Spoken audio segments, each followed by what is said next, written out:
What is going on, people? We are Tottenham TV, back in the studio after a long trip, a successful trip up to Manchester yesterday. Obviously, we won 3-0 and we absolutely took Manchester United to the cleaners last night. We really did. It was a joy to behold that performance from start to finish. We'll get into the match review and stuff in a bit, but how are you feeling after last night, man? Absolutely buzzing from yesterday. It was such a great display, and it was so great to go away, a Big Six team, and there's been a lot of conflicting narratives this season about Man United and Tottenham. In many ways, Spurs and Man United have started the season fairly similarly in terms of like both teams feel like they should have gotten more points out of their games than they have. Man United fans feel like they probably created more chances and should have scored more goals than they have so far this season, and same with Spurs.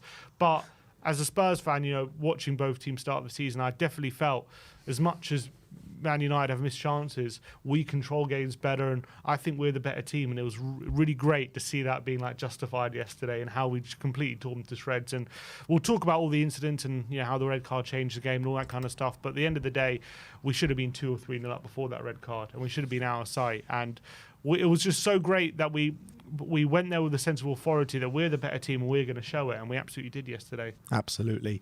A couple of super chats before we get going, both from Dark Sun G21. Big up yourself, Dark Sun G. And the first one says, also, I love how just like last season, Brentford was more challenging than Man United. Also, Brentford scored against us while Man U didn't, just like last season. However, they did score 2 at Old Trafford against us last season. And he also says, come on, you Spurs. We have a better Argentinian Dutch centre-back pairings than Man United. Absolutely right. I still can't believe we kept a clean sheet at Old Trafford. I'm a Richie fan. However, I have to say Dom has a quicker and better impact. And I'd agree with that as well. I definitely agree with that, but it is definitely going to be important for Richie to come back to fitness, just so we have the option to rotate and take Dom out of the final line, because he's playing a lot of football at the moment. Had to play another 90 minutes yesterday. But interesting to see if Will Langston gets some minutes on Thursday, maybe because I think playing Solanke this much is probably going to be unsustainable, just because of the sheer work he puts in, doesn't he? He works absolute socks off. But I'm delighted with Solanke so far. But yeah, we'll get into it.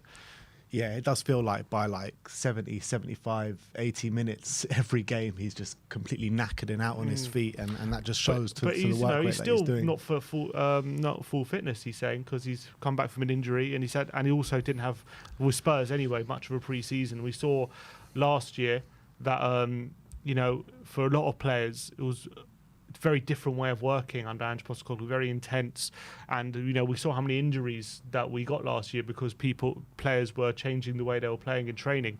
So Solanke's only just getting up to speed with that, albeit Bournemouth are quite an attacking side and pressing side. So when he gets back to full match fitness, it's a scary thought. He's already in 3-3. I know, it's madness, and I can't be happier with the way Dom has settled into life at Tottenham Hotspur. But look, let's start off. Let's get into the match review. And, I guess we'll start off with the lineups. I think we were very happy when the lineups were chosen. Obviously, Sonny was out injured for the game, didn't make the trip up to Manchester, and everyone had that bit of apprehension about Timo Werner starting the game. And just on Timo Werner alone, yes, I know the big chances are always going to be highlighted, but I think for the most part he actually did really well yesterday. Dealing with Nordin Mazraoui down that side, I thought he beat him time and time again.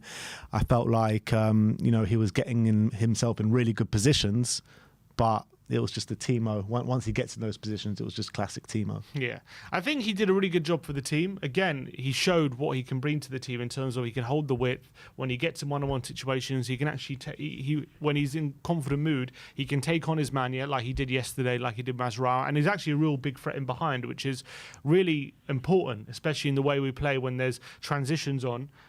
It's very important to always have someone who can exploit that space, and that's exactly what he was able to do yesterday.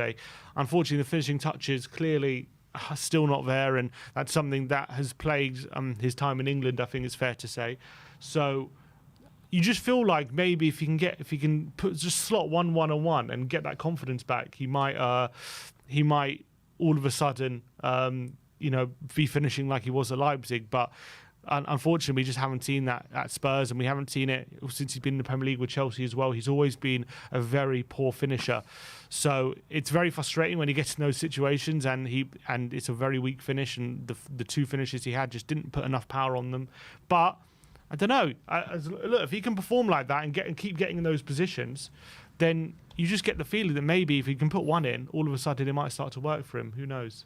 Yeah, I hope so. But, he did put one or two away at the back end of last season. It still hasn't related to, the firing form, which we maybe would have hoped that maybe Ange Postecoglou could turn Timo around. But look, no getting away from the fact that I was very happy with his performance yesterday, apart from those kind of finish. But again, like, you do feel like if Sonny was playing yesterday, we probably could have won 6 or 7 or even 8-0. That's how dominant we were, and that's a testament as well to Timo for getting into those positions, because I thought he took Mazraoui to the cleaners a couple of times yesterday. But it's his first start in the Premier League this season. He's not had a lot of football, so.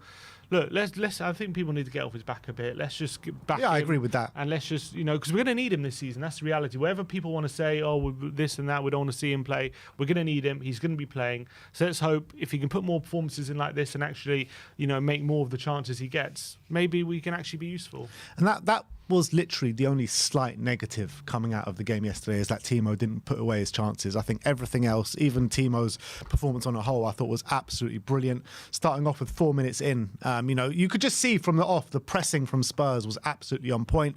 Man United just couldn't live with us for a second in that opening 45 minutes. And obviously, we get that goal 4 minutes in. Micky van de Ven doing what Micky van de Ven does. It's becoming just a bit too standard for us. Micky van de Ven just charging up the pitch, and it just seemed like no Man United player just wanted to engage with him.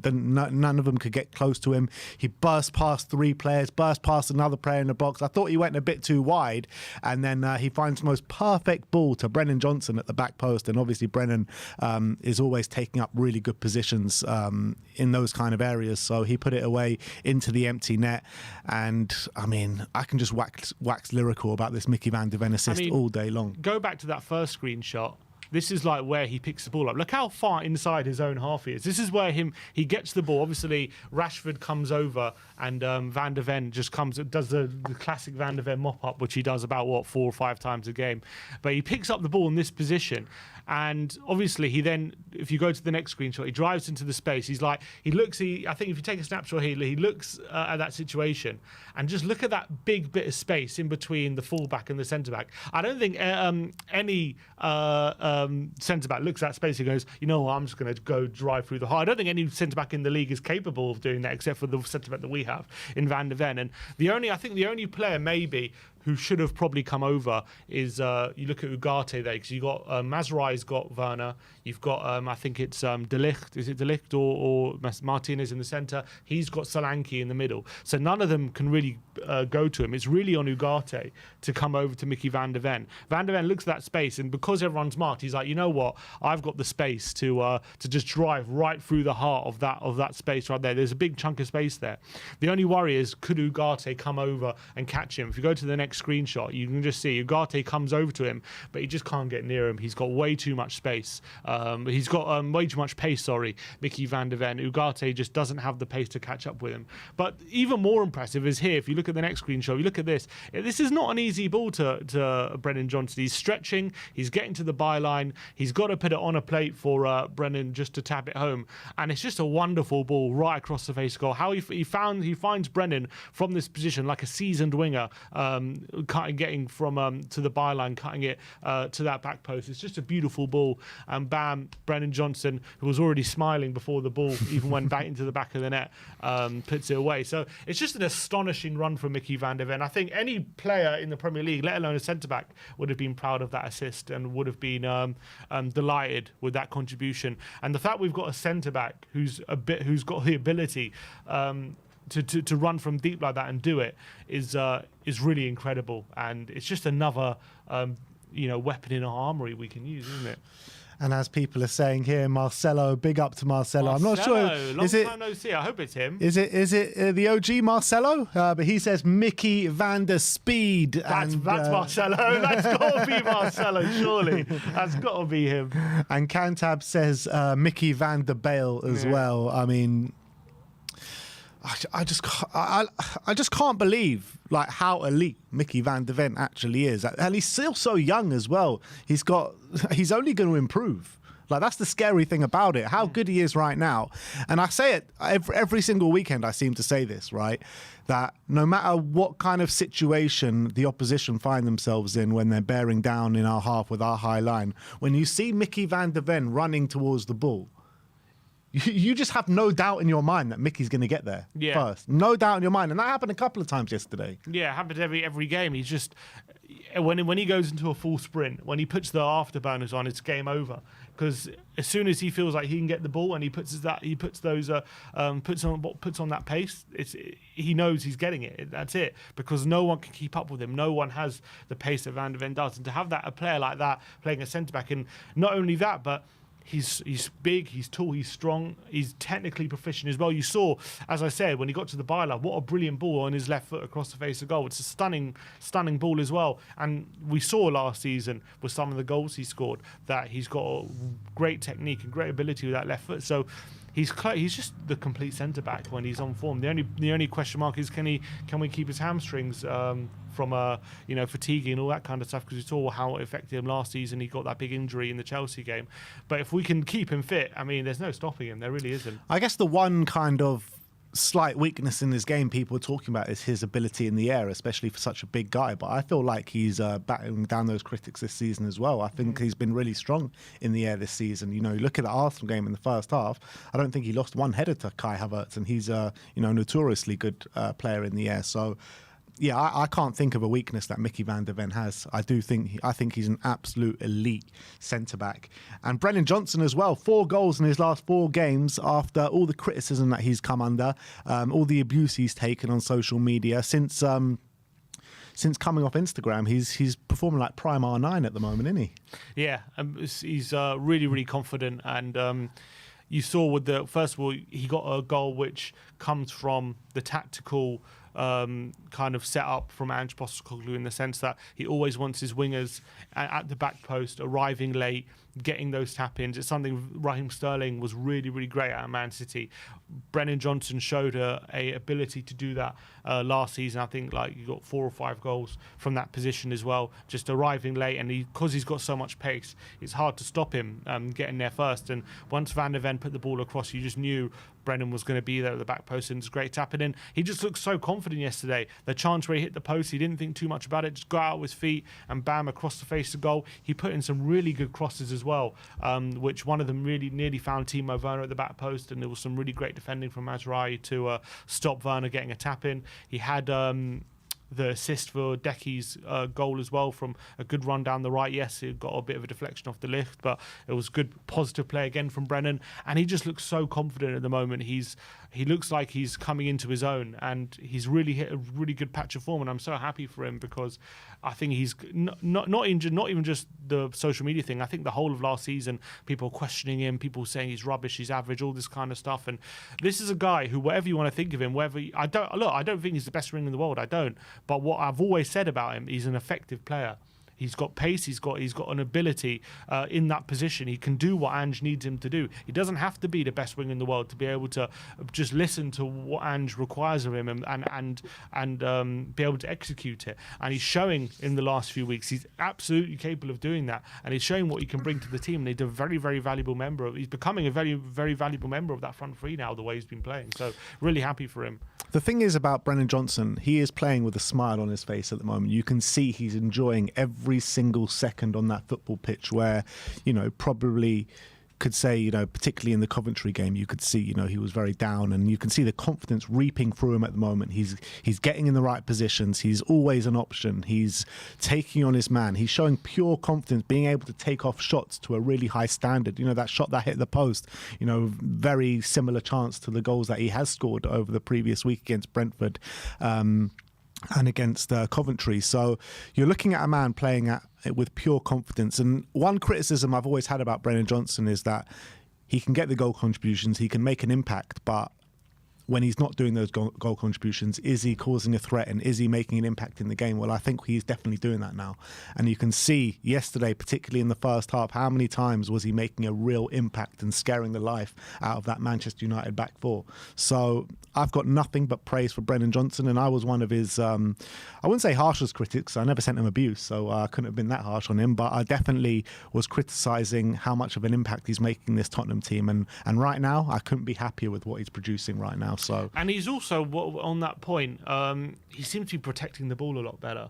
He doesn't seem to be just giving it away whenever he gets it. I felt like a lot of times last season, maybe beginning of this season, when unless he's like got the ball in space and he's running at a defender, like when he's picking the ball in these tight situations and he's got a defender, behind him, and he's asked to like protect the ball a bit and lay it off and just keep the ball and just give it to a teammate. A lot of the times he ends up, trying to take someone on or just being a bit weak and being outmuscled. I felt like yesterday especially, he was much better just protecting the ball in tight situations, either, breaking into the space or just laying off for a teammate, which is really important to sustain attacks and stop us being, counter-attacked, because I felt like that was a big problem with Brennan, especially last season. So I think that's really, really great that he's, learning how to do that, I think. Yeah, I think you saw yesterday, particularly in the first half, why statistically we're the best pressing team in the league. We just pressed them into submission. They did not know how to deal with us. They literally were gobsmacked of how good our pressing actually was. The amount of times we were winning it high up the pitch, and it wasn't just our pressing, it was our link-up play and build-up play, which they didn't know how to deal with either. Like on the left-hand side, you had Destiny Udogie and you had Timo Werner with lovely link-up play and build-up play, building our way up to the final third of the pitch. In the centre, you had Kulusevski and Maddison absolutely running the show. They didn't know how to deal with them. And then on the right-hand side, you had Pedro Porro and Brennan Johnson, and literally all of them were working in tandem together, and the partnerships on the pitch were just to die for. Literally the link-up play between Maddison and Kulusevski, some of that skillful passing between them was just unbelievable. And that one moment where Udogie and Werner were working them together with that Werner, the lovely subtle touch that sent Udogie down the left-hand side. I mean, exactly. It's just unbelievable, this kind of play. And Man, they just had no answer. And I was saying to you on the way back down, look, we've seen us win 3-0 there with Lucas Moura scoring 2 goals. We've seen us win 6-1 there. Obviously, we weren't there because it was COVID, but I feel like that was our most complete performance at Old Trafford, and I feel like that was the most we've shown up, man. And we've seen us score 6 goals there. Yeah, and I think a lot of it is to do with the setup from Ange Postecoglou, because I guess you can bring the lineups on, but you can see with this lineup, I think the big difference this season is adding Dejan Kulusevski into that central area, because you've got Maddison and Decky now in the 8s, and what is great about that is they're both really great in the central areas in the tight situations, and they can wriggle past players, and they're very, very intricate. But also they can pull out wide if the play is a bit too kind of congested in the centre now, which obviously when you got Ugarte and Mainu, in the centre, they went a bit more defensive, obviously Man United, because they've been playing Eriksen in there previously. So what it meant was, because Bruno, a lot of the time, was trying to stop Romero pressing. Was trying to stop Romero playing out the back because he's such a good passer. So he was kind of locked on with Xerxes pushing to the centre backs, because they know how good they are at build up. What it meant was they were pushing to the centre backs, and Ugarte and Mainu were then tracking Kulusevski and Maddison, because they just couldn't leave them free, because they know how dangerous that was. But what that meant was it allowed Bentancur in the centre there just to pretty much had a free reign. And Bentancur had a really great game. And when Bentancur was having too much of an influence, they kind of pushed one of Ugarte and Mainu onto him because he was getting too much of the ball. But it left one of Decky or Maddison free and to just roam. And because they're so good at either out wide or in the centre, they can kind of move wherever they want to find that space, because they're very effective in all the situations. And it just led to Man United not being able to live with our midfield. The midfield was just buzzing all over the place, and they were just looking left and right. They just didn't know where to go, essentially, who to pick up, where to clog up the space. And I felt just having those options of Maddison and Kulusevski now in the centre has given a completely new dimension to this team, and I'm absolutely loving it. And I just think when they get close to each other, Maddison and Kulusevski, they can play around you. When they get a bit wider and they isolate you one-on-one, they can dribble past you because they're really good dribblers, and it makes it very hard to stop and very hard to deal with. And that, I think Man United found that out yesterday.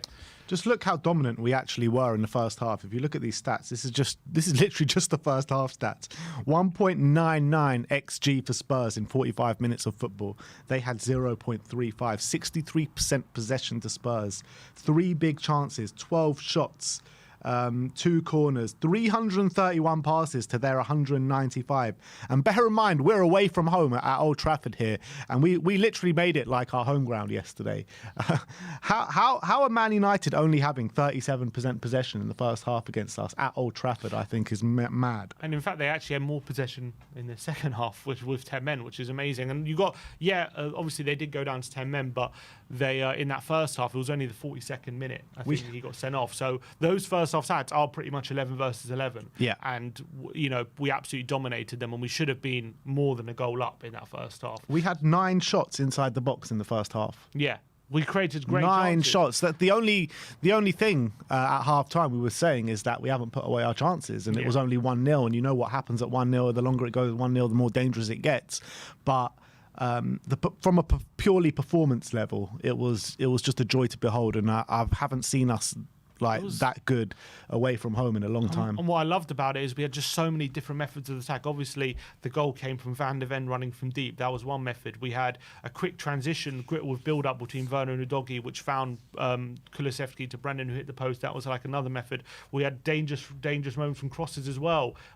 Porro crossing it to Romero, who had a scissor kick, who just put it wide. We had another great transitional moment where Dejan Kulusevski prodded it through to Timo Werner, who went through a one-on-one. We also had brilliant, intricate build-up play when Decky and Maddison were doing 1-2s, and Decky did a backheel flick into Maddison's path, who then he went through one-on-one and tried to chip it over Onana, who made a good save. We had other moments where Udogie had a couple of chances. He had a couple of shots deflected from more good build-up play from Spurs, which went over the bar. From corners, we looked quite dangerous as well. So it was just...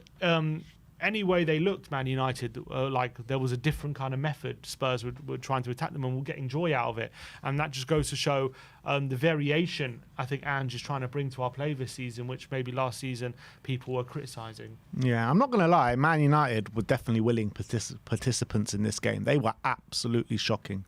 They were not at the races whatsoever. Their midfield was open like the Red Sea. Ugarte, I thought, was absolutely shocking on the day. They got bookings across their whole front line. They couldn't deal with us. They were getting frustrated time and time again, and I think that frustration blew out with the Bruno red card, because he did give the referee a decision to make. I don't think it was a red card. I think probably a yellow was probably more than adequate for that challenge. I think he slips and kind of, I don't know if he even catches Maddison. Does he even touch him? I've got a screenshot. He definitely touches him, but he touches him with his heel. And you can see here, that's the point of contact. Yeah, it is pretty high, but I don't think it's dangerous. He does slip. And Bruno said after the game, the referee said that he felt like he scraped down Maddison's shin with his studs, and you can see here there's no contact with the studs whatsoever. It touches his heel, so he makes contact with his heel.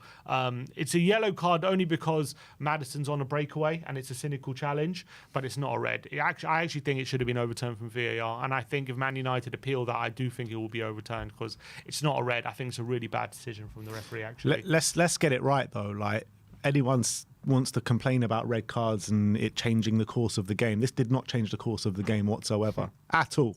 If anything, they had more of the game. 100%, exactly. I think they got a bit better when they went down to 10 men, and 11v11 we battered them, and then even 10v11 we were more than deserved victors as well. So the red card did not change the course of the game whatsoever, and we obviously scored more goals when they did go down to 10 men, but they came back into it a little bit in the after we went 2-0 up. If I'm playing devil's advocate, if I'm a Man United fan, you'd probably say red card, it's only 1-0, And you did see in that first half, as much as how dominant Spurs were, and they could have been 2-3 up, and they definitely should have been. They did miss a few of those chances, which they have done, in previous games this season, when in similar situations, when they're in the ascendancy, they miss chances.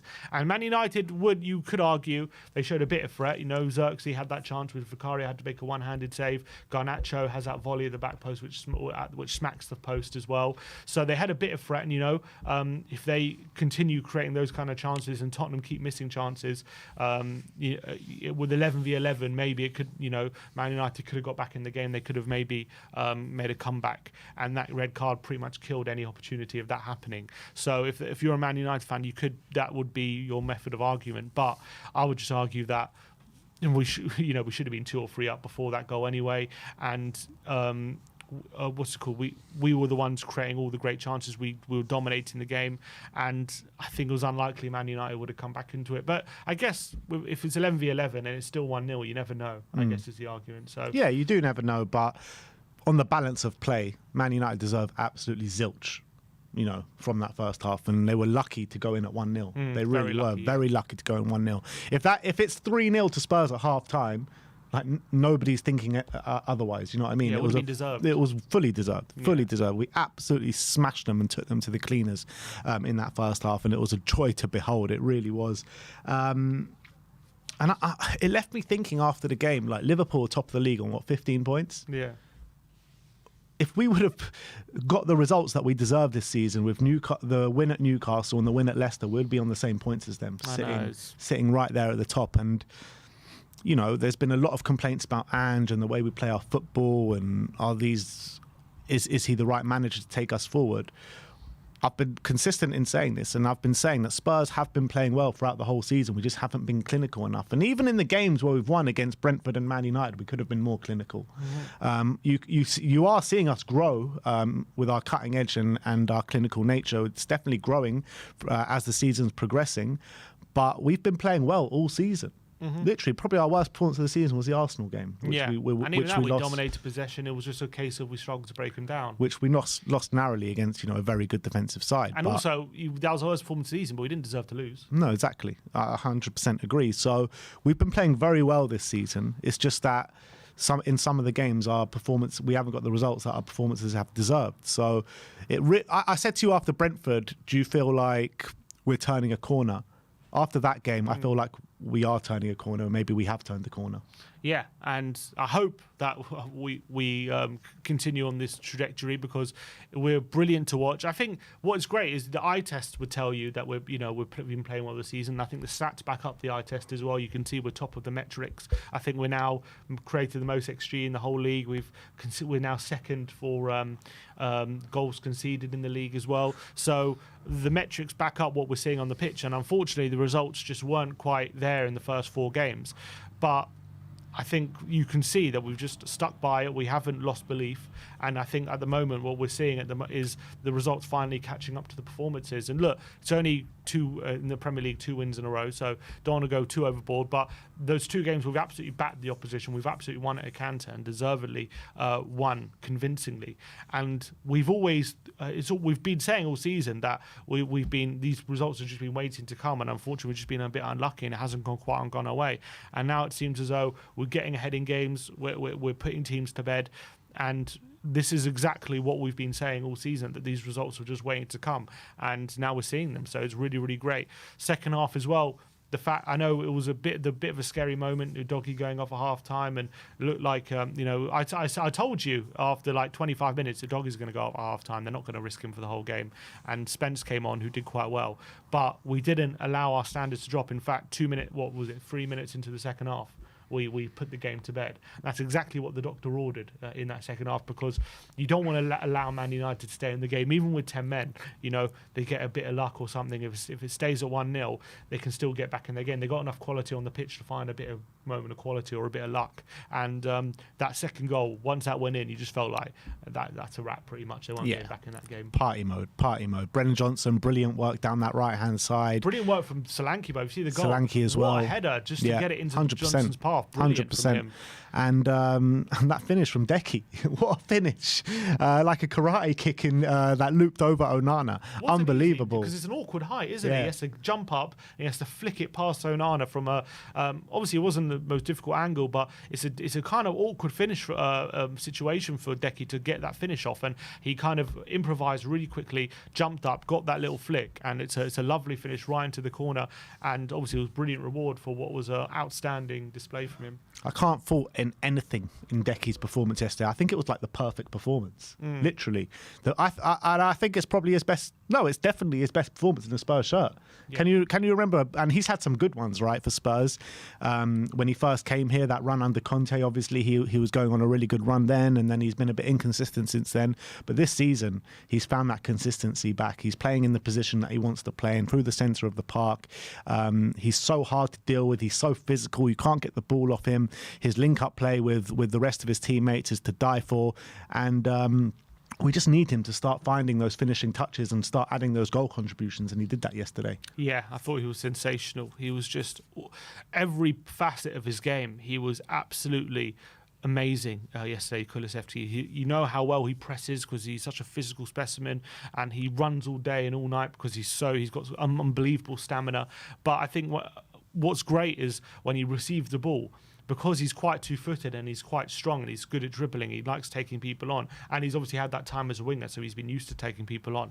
He can kind of go any direction. So the midfielders, when they're kind of marking him, they don't know what to do because they force him on one side. They try to show him on to go one way, and he can just go the other way. Wherever the space is, he'll find it. He's a real 360 player. He looks like he's got eyes on the back of his head, and he does these amazing like spins in behind, which are so hard to deal with, because once he gets a little bit of space on you, because he's so strong, he can just shove you off, and you can't really outmuscle him, which is unbelievable. And it's a really, really brilliant facet of his game. And not only that, once he gets a little bit of space, he showed yesterday he's got the quality to make the difference. 9 chances created, which is more than any away player ever in Old Trafford, and more than any player in the past 3 years in the Premier League. Just shows the quality he's got in that final ball. People criticise his final ball, but he was just creating chances fun. He created that chance for Brennan. He played 2 brilliant through balls to Werner, putting him through one-on-one. He did that brilliant flick to Maddison to put him one-on-one as well. He was just creating chances galore yesterday, and that just showed you, like, obviously in those situations, we know Maddison has that ability to play that killer ball time and time again. But every time we gave it to Decky and he had a little bit of space, he was just opening up Man United for fun. They just couldn't live with him.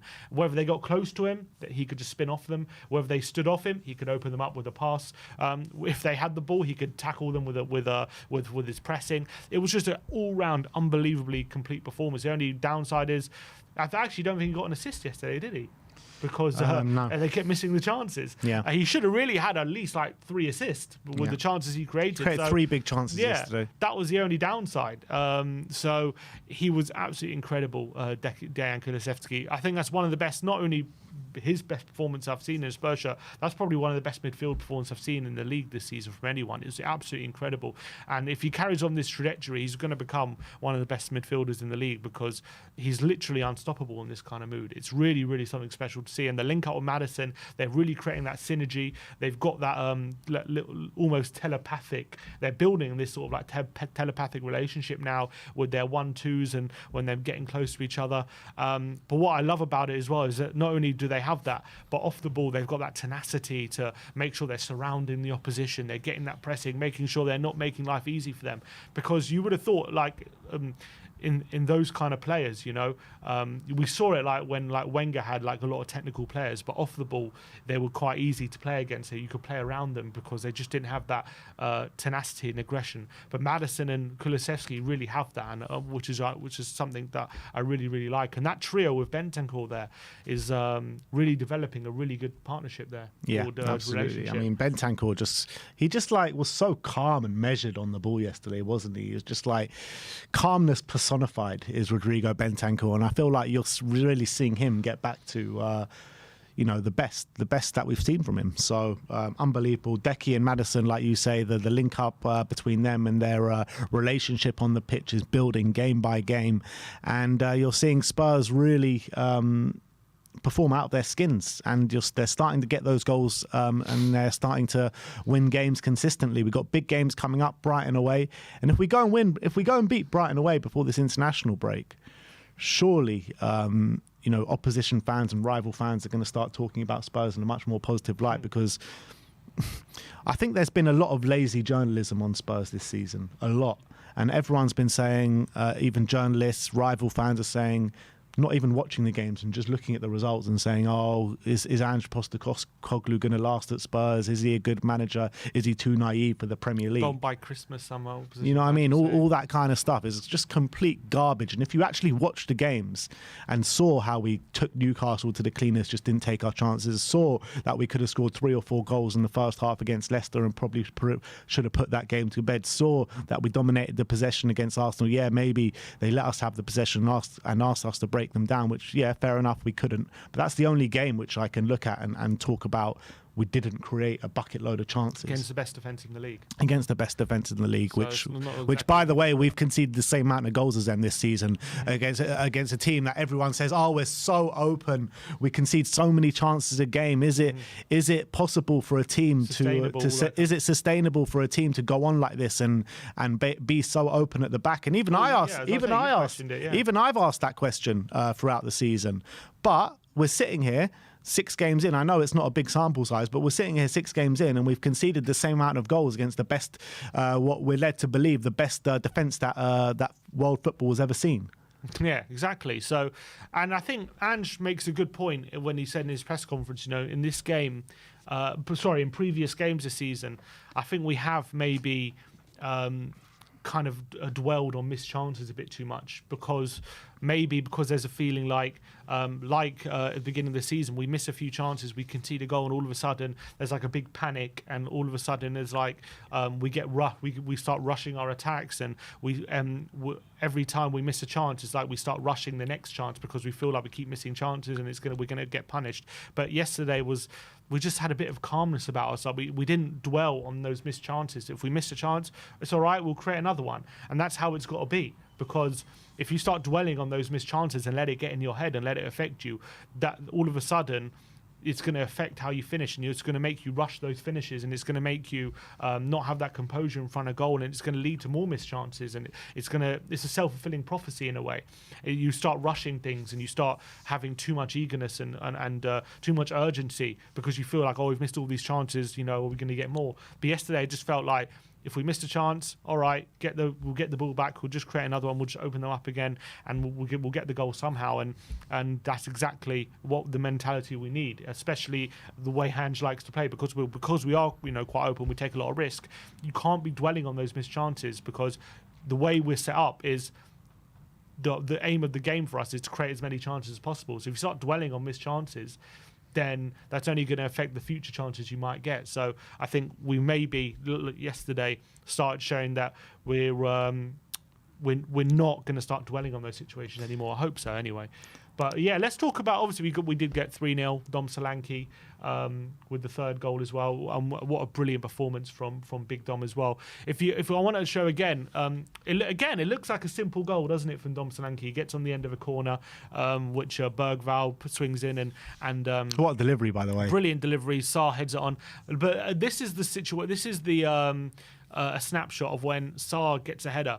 Very, very similar to the Karabakh game, where the point of contact when Son shoots, Solanke's got 2 defenders ahead of him. But when the snapshot of Solanke putting in, he's all by himself and he's got a tap in. Again here, when Sarr gets a header in, if you see Solanke, he's right by him, Azraoui and Martinez. They're both ahead of him. But yet he's the one on the move. He's the one anticipating the contact. He's the one sniffing out the opportunity to get the tap in. And obviously, I don't have a snapshot here, but when Sarr heads it on to Solanke, and he obviously gets the tap in, he's all free. He's free at the back post, and he taps it in. And this is again more example of Solanke just being that poacher that we need. But his movement is unbelievable. It is something we haven't had. Like Son, I feel like, and maybe even Richarlison, don't have that instinct of just always continuously moving and making sure that they're keeping defenders on their toes, because it looks easy, and it looks like it's just, again, it looks like it's a simple tap and a simple goal. And all Solanke's goals for Tottenham so far, 3 and 3, have looked simple and looked like, oh, they're just easy tap-ins. But it all comes from him moving all the time, always looking for opportunities where those tap-ins, anticipating mistakes, anticipating flick-ons from Tottenham players, anticipating all these situations. And that is exactly what a top number 9 should be doing. And yes, he had a couple chances through one-on-ones where he probably should have finished. That comes with, rhythm, and hopefully that will come for him, once he gets back to full fitness and once he, gets that match fitness and sharpness up. But what's always going to be there for him is that ability to always sniff out opportunities and always be on the move and always make sure that if defenders are standing still for even a second, he can nip in there and get those little tap-ins and be a poacher. And that's exactly what he's brought to us. And he got his goal yesterday. And I just thought his all-round game was brilliant yesterday, wasn't it? Unbelievable. Just worked so hard for the team. Link-up play, like I keep saying every week, I think it was link-up play, build-up play, anticipation, gambling. He's unbelievable. The only criticism I have of him is that I thought his finishing was a lot better than it was, because he has missed like a few one-on-ones now in a Spurs shirt, which I thought he would gobble them up for fun, these kind of chances. And I thought Solanke was going to fit us very well, but he's actually fitted us a lot better than I actually anticipated with his work rate. His sheer work rate is a pure Ange Postecoglou player. He really is in the number 9. I think he just needs to brush up on his finishing, and he can literally get like monstrous numbers of goals for us. He really can. Obviously, when we're comparing him to like someone like Harry Kane, who's obviously gone off to Bayern Munich, you would say obviously Harry Kane in the system would score bucket loads of goals just because of the sheer chances we create. But when you talk about off the ball work and what he brings for our pressing system, you could definitely argue someone like Solanke, like what he offers there, probably offers more than Harry Kane off the ball because of how he presses and how he harries and how he makes those tackles. He gets close to people and he's got decent pace. Like it's underrated his ability, his pace off the ball as well. And not only that, I think his hold-up play is sensational. He doesn't mind a player behind him like shoving him and trying to muscle him off the ball because he can handle it with his physicality. He can hold players off. But what I love about him as well is when we're looking for build-up play, we can go direct and he can just pop it off out wide. He appreciates where people are on the pitch and the space there because he's got really good flicks. He has really great ability to just keep hold of the ball and allow other players into space, to make use of that space. And you saw with the second goal as well, brilliant ability just to get that header to Brennan Johnson. He needed to put power on it, and he was able to get it over Martinez into Brennan Johnson's path and set us up for another attack. And I think his all-round game, we've already seen, it's only been 6 games, but his all-round game has been brilliant. And because of his physical traits, he's very, very difficult to stop. He's very difficult to bully. You can't bully him because he's so strong. And yes, we haven't even seen his ability from crosses and stuff like that because we haven't given him the supply, and that's another element that at Bournemouth he was absolutely brilliant at. So we've only seen the basic level of Solanke at the moment, which is just hold up play and his ability and to not be 100% fit as well. And not 100% fit. So I feel like there's so much more to come, which is so exciting because I think he's been brilliant so far in pretty much every game, apart from maybe the Arsenal game where he struggled a bit, but against Saliba and Gabriel, who wouldn't? So I think even in that game he had some joy. He just wasn't looking at, that was his first game back from injury, wasn't it? So I think in every game this season, I feel like all the centre-backs who've played against him will feel like they've been through a real tough game and really not enjoyed playing against him. And I feel like he's given just a completely different dimension to our attack, which is so exciting. He really is. And I'm trying to think about the last striker we signed where straight from the off we could see that, he completely fits what we're trying to do and he's at the required levels as well. I've been so happy with pretty much every game Solanke's played. And I think Harry Kane's a different case because obviously we didn't sign him. He came from the academy. But who's the last striker we actually signed and saw this impact straight from the off? It must have been back to the Defoe, Keane and Berbatov days. Yeah, which is now, nearly 20 years ago coming up. So it's got to be that long. Well, to be fair, we probably haven't signed a good striker for about 10 years, so because we've always had Harry Kane. But yeah, absolutely. I think he's made a real impact. And I think that as a testament to the recruitment, because as we said before, I mean, look, it's only 6 games, so I don't want to say he's going to be the best striker I've ever seen. But in terms of recruitment, we all said, before the season, a lot of people were questioning why are we spending this money on him? Why, 60 million, it's a big price tag. He's only had one amazing season in the Premier League, all these different things. But we were saying before, when we were analysing this kind of transfer, why we'll bring him in, we were saying, yes, he's a great goal scorer and we need that, but it's not just that is why we've signed him. it's all the work rate he gives off the ball. It's that physicality. It's exactly what we need in that front line, exactly what he's going to bring. And we can already see it in the first 6 games. Like, he hasn't even taken that long to settle in. Even in the first game against Leicester, you saw exactly what he would bring. And I think the recruitment has been brilliant on this decision, in my opinion. You know what really annoys me about yesterday? Spurs put in this unbelievable performance. And yes, Man United were willing participants. And yes, Man United they were just nothing short of embarrassing on the day, particularly in that first half. And that is all the focus is on. The focus on all the pundits and all the narrative around the game is about how poor Man United are. Why isn't the narrative about how unbelievable and how good Spurs were yesterday? Why is that? Why is that? Spurs were put in arguably the best performance of the season this year in any team in the league.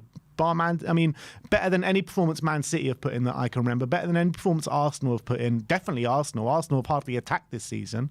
Better performance than any attacking display that Liverpool have put in this season. Well, they won 3-0 Old Trafford. I know that, but I think ours was more convincing than theirs. You look at the XG, that tells it all as well.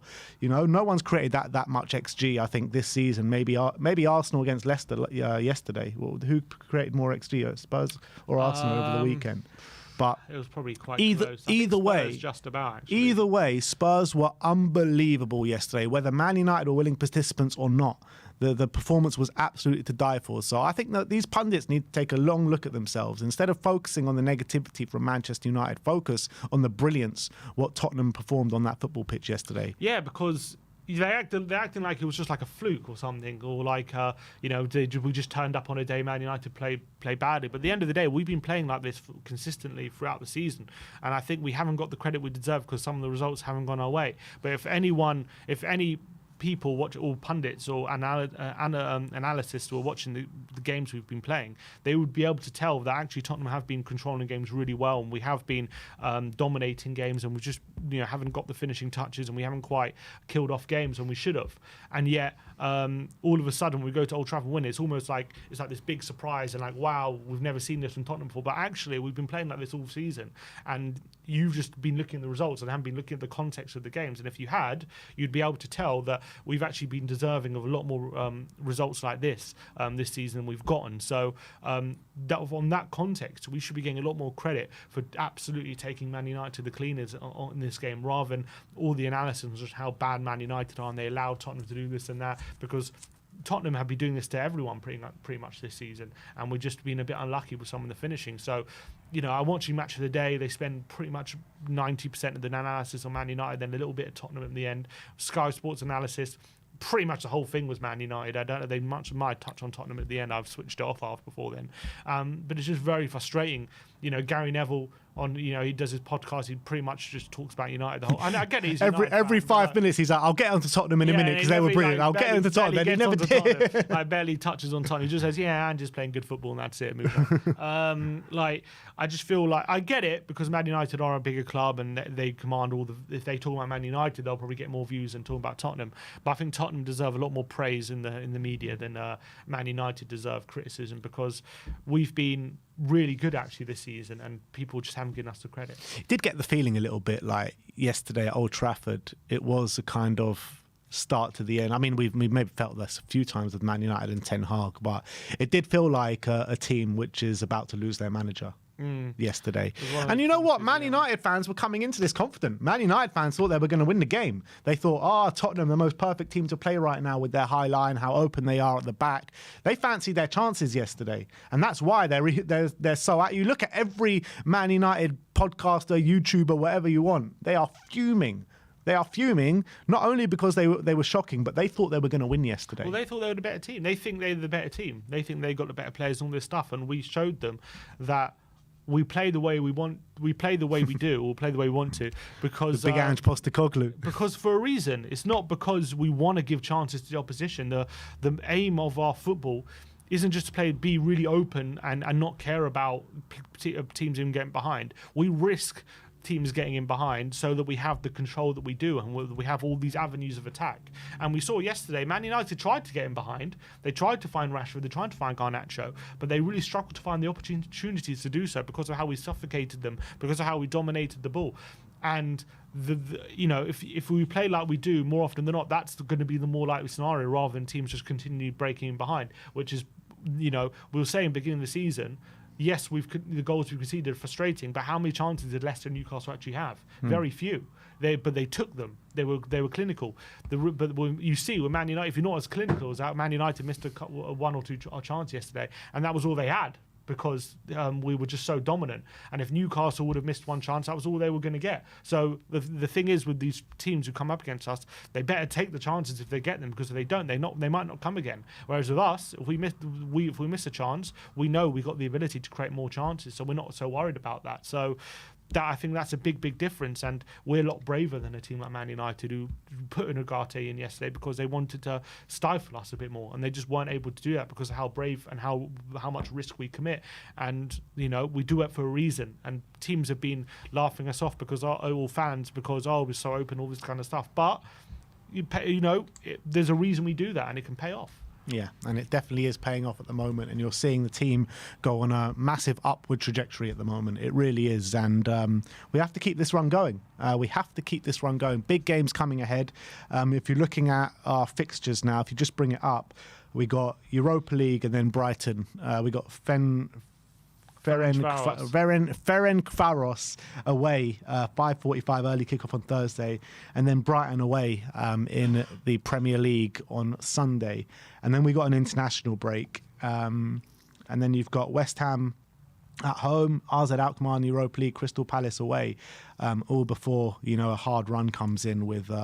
That's a really hard run, isn't it? You got Man City at home in the Cup, Villa at home in the league, and then Galatasaray away in the Europa League. So we have to pick up these points now. I feel like the international break is coming at a bit of a wrong time for us now. Well, considering the momentum we're building, you don't want that to. Don't want any reason for that to break up, do you? So you want to just keep playing and keep the form going. You want Johnson to keep getting on the pitch and scoring goals. You want Solanke to keep a scoring run. So, is what it is. We have to deal with it. Hopefully, we go into the international break with 6 wins out of 6. That'll be fantastic. We want to keep this run going, keep this momentum going. We've got 4 wins on the trot now, so there's definitely a good feeling. The good feelings coming back to the club, and the fans are getting more on board. You feel that. I thought Ange definitely came under probably a bit too much unjustified criticism beginning of the season, despite the fact that results, what we were saying, if you take in the context of the end of last season and the beginning of this season, yes, I understand the pressure, but if you just take this season under context, just this season in context, then it was a bit ridiculous, some of the pressure he was coming under. And his second season. Exactly, and he always wins something in his second season. So, look, I think there are so many good teams in the league now. It's hard to go too many games without hitting a good team. So we're going to have to face these good teams at some point. And look, we know we can go toe-to-toe with anyone on our day. We've showed that. Even last season under Ange, even in difficult periods, like we went toe-to-toe with some, we got draw at Man City when we had all those injuries and all that stuff. So we know that when we're in this kind of form and we've got everyone fit and everything, we are a match for anyone right now. So I think everyone's going in confident, whoever we're playing. Absolutely. And, I was a bit apprehensive going into the Man United game. I thought we'd win the game, but I thought they'd make it a lot harder for us than it was, judging by, Man United, they haven't been shocking this season. Yes, they haven't been getting the results, but they have been creating a lot of chances. Coming into this game, they created the second highest XG out of anyone in the Premier League. All the Man United fans saying how, there's definitely signs of improvement and all that kind of stuff. And now they all want him out. And now all of a sudden he's look, the reports today, apparently, he's under real pressure. They got Porto away and Villa, apparently another 2 losses, and it might be the chop. So, it just shows this is what a big Ange can do to you. Exactly. The big Ange effect, people. But that is our match review. Big up, everyone. A super chat just before we move on to the player ratings from Ian JD says, never a red card, but it made no difference to the result. If Son had been playing, we would have won by 5 or 6. Come on, you Spurs. Yeah, agreed. Obviously, that finishing touch from Son would have made a big difference. But look, credit to Werner, because he did stretch Man United, and just how he was playing, the positions he was taking, also the runs he was making, just made Man United think twice in a lot of different situations. He was causing them a lot of problems. Whatever you want to say about finishing or whatever, he caused Man United a lot of problems yesterday. And look, at the end of the day, if we're not sitting here with a 3-0 win and he's missed all those chances, would be absolutely bashing him for sure. But he was also a big part of the. He had a big part to play in the team yesterday. So I want to give him a bit of credit. Yeah. Look, let's move on to the player ratings and let's start off with Vicario. Sim gives him a 7. I gave him an 8. And you know what I'm most impressed about with Vicario is his improvement in commanding his box. And I think that's no one really talks about it, particularly outside of Tottenham. And I feel like he's getting a lot stronger with claiming the crosses. I think he's getting a lot stronger with playing out the back as well. I'm loving his little dinks into the midfield and out wide. And he made an important save for us yesterday as well. Look, he didn't come under too much trouble because I think we dealt with Man United for the most part during the game. But there was that one save where it looked like the ball had gone past him and then he just clawed it out with like one hand. I thought was brilliant. So yeah, from Xerxes. So I thought everything that came his way, he dealt with to a really high standard. Yeah, I only gave him a 7 because he just didn't have that much to do. I felt it was a very quiet day for him. I thought it was a brilliant one-handed save from Xerxes. I think that's the only save he had to make. He did make a save from Rashford, but he was offside anyway. I don't remember. It says he made 2 saves. I'm trying to remember the other one. I think it must have been a simple save or something because I don't really remember it. So I think it was a really quiet day. The majority of the game was played, us attacking Man United. So I think he didn't have too much to do, but what he did well. So I gave him a 7. Let's move on to Pedro Porro at right back. 8s all round for Pedro. I feel like this has been his most complete performance in recent weeks, where defensively, I don't remember anything getting past him on the day. I thought he dealt with Rashford so well. Garnacho had to swap sides with him at one point, and I think he dealt with Garnacho really well. And he probably should end the day with an assist as well. If Dom Solanke scores that chance, he ends with an assist. So what a pass! By the way, that I don't think that pass gets enough wax lyrical on social media. I haven't seen anyone clip out because he half volleyed it from his own half, like a perfect through ball to Solanke. Solanke actually didn't have to even touch it. Yeah. It was so perfectly straight into his path, right into his path. If Trent did that, everyone would be going on about it for weeks. Exactly. I thought it was a sensational pass. He obviously put a really great ball in for Romero's scissor kick as well, which went wide. I actually thought it was brilliant yesterday. What's called Rashford a few times tried to take him on the outside and just seed him out for a goal kick. Brilliant defending. A few times Rashford threatened to get in the transition and Porro didn't have a problem with him. I think the fact that Porro had a week's rest, I think, did him really well because he looked a lot fresher in this game. I think in build-up as well, a few times he looked like he was going to be in trouble and he just was able to play his way out the back as well. So brilliant performance from Pedro and really great to see him in this kind of form. Absolutely. Cuti Romero up next, 8 all round for Cuti. I mean, if he scores that scissor kick, he probably gets a 10. Unbelievable effort, just wide of the post. But he was so dominant in the air. He was so dominant on the ground. His ball playing ability was there for everyone to show. So it's calmness personified as well from Cuti Romero, which before maybe that red card against Chelsea at the start of last season, you probably don't associate Cuti with calmness personified, but he had the armband on for this game, and he showed why. Yeah, I think he was a mature performance from him. I think he was as aggressive as he usually is.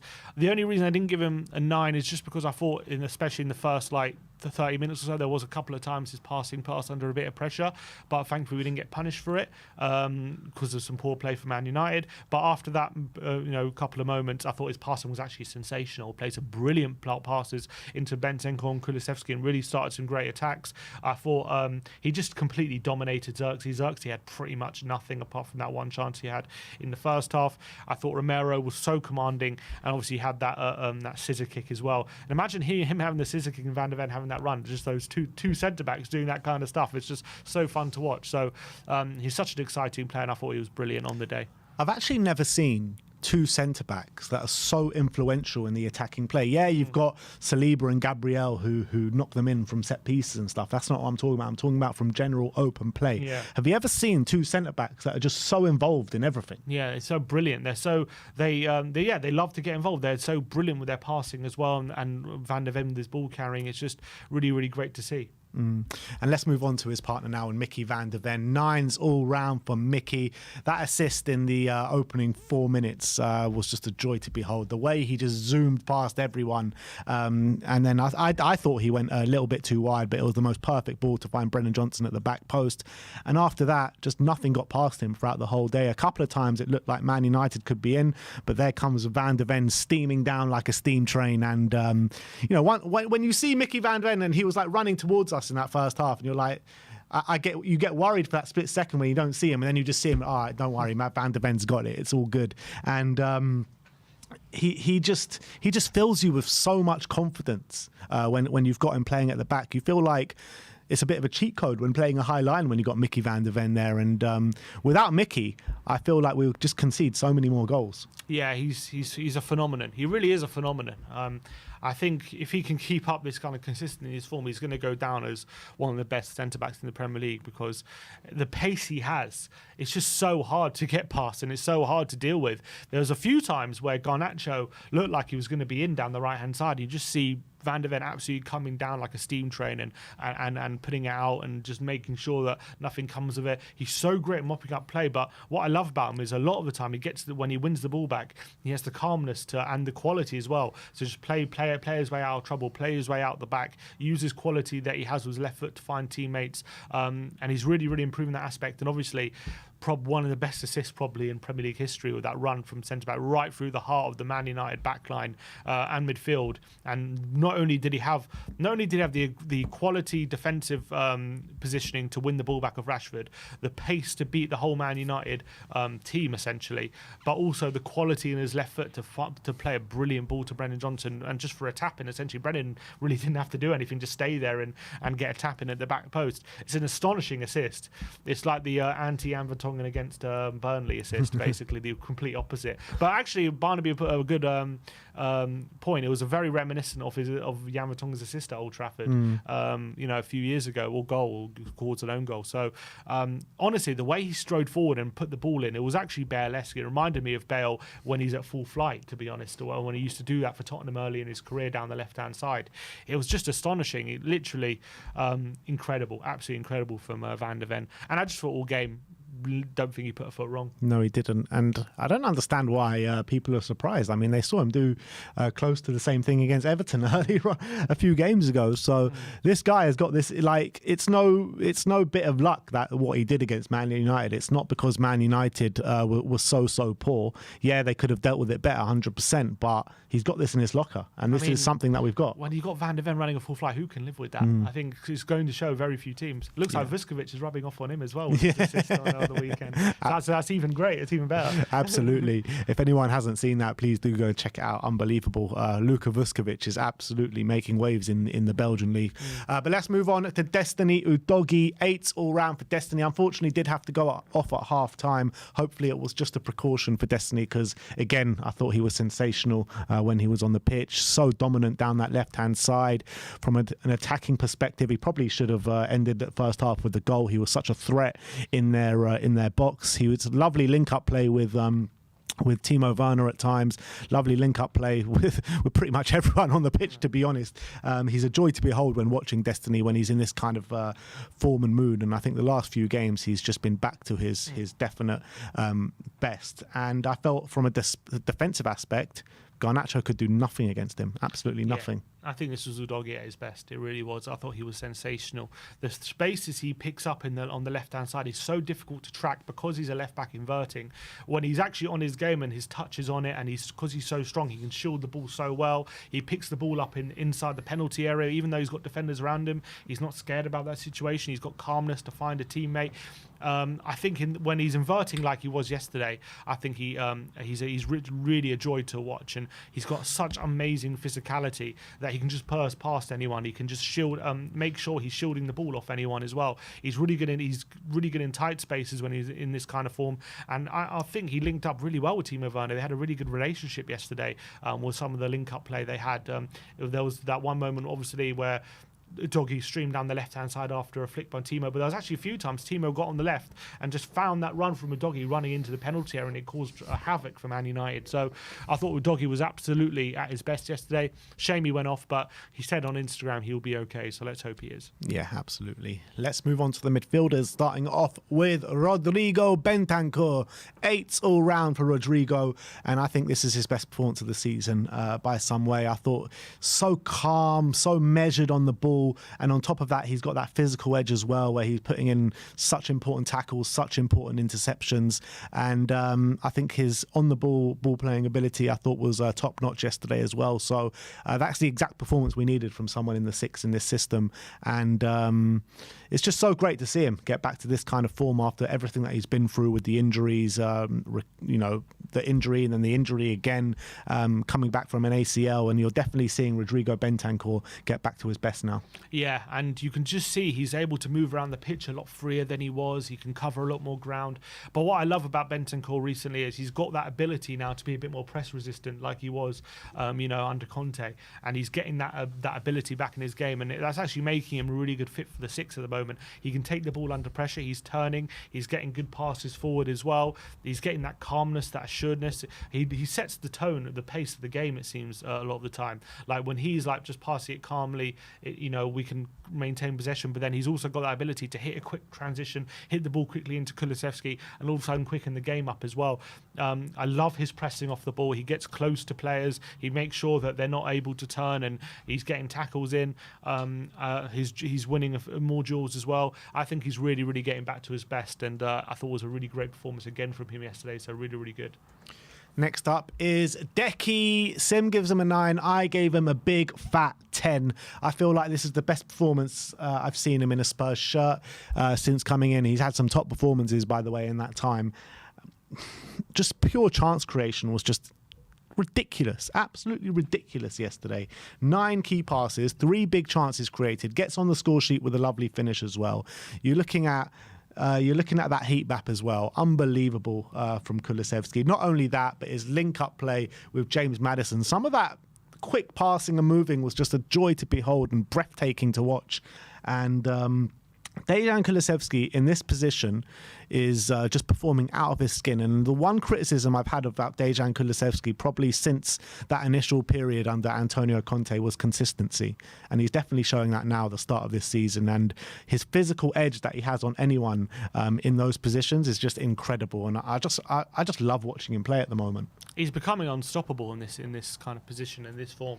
He's been unbelievable in pretty much every game this season. Mad to think the first game of the season he didn't start, did he? No. Which is a crazy thing, even though we're all calling for it because he had a great pre-season.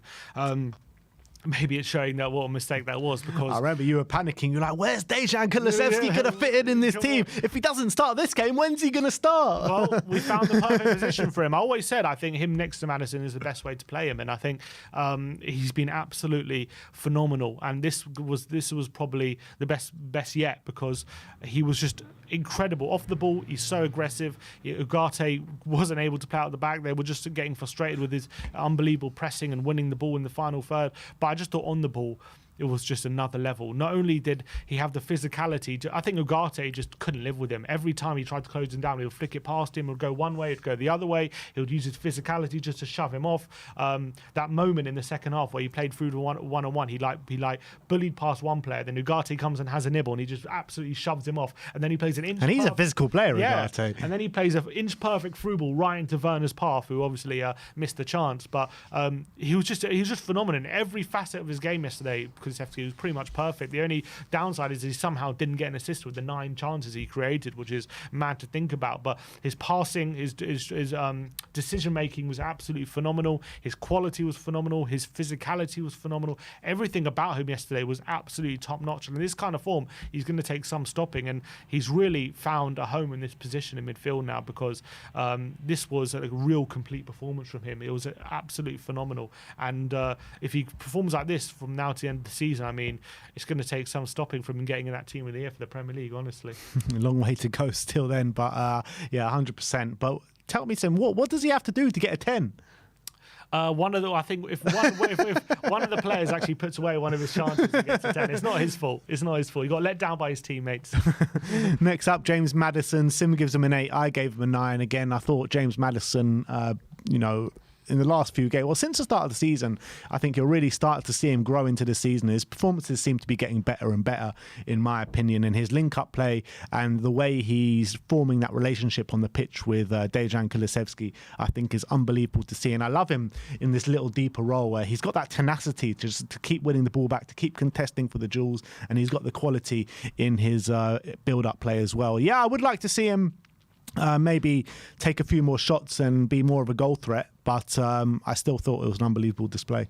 Yeah, this is exactly the kind of performance where what Maddison was saying after the Brentford game, like everyone looks at his goals and assists and, they judge him on that, which, as an attacking midfielder, I can understand, but he had so much more to that, and especially when he's playing here with Dejan, he's a bit deeper and he can use his dribbling ability to wriggle out situations and open up space and bring other players into play. I thought he was absolutely sensational at doing that yesterday. I thought the link up between him and Kulusevski was absolutely phenomenal. They're developing this telepathic relationship, which is really, really fun to watch.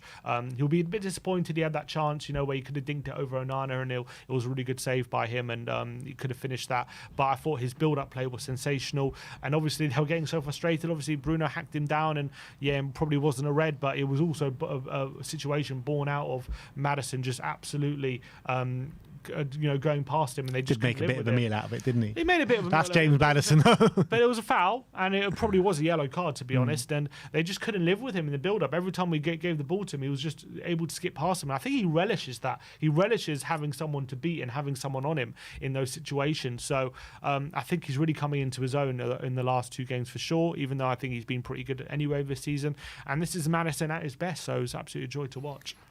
Brennan Johnson up next. Sim gives him an 8. I gave him a 9. That makes it 4 goals in his last 4 games since coming off social media because of the abuse he did take after the Arsenal game.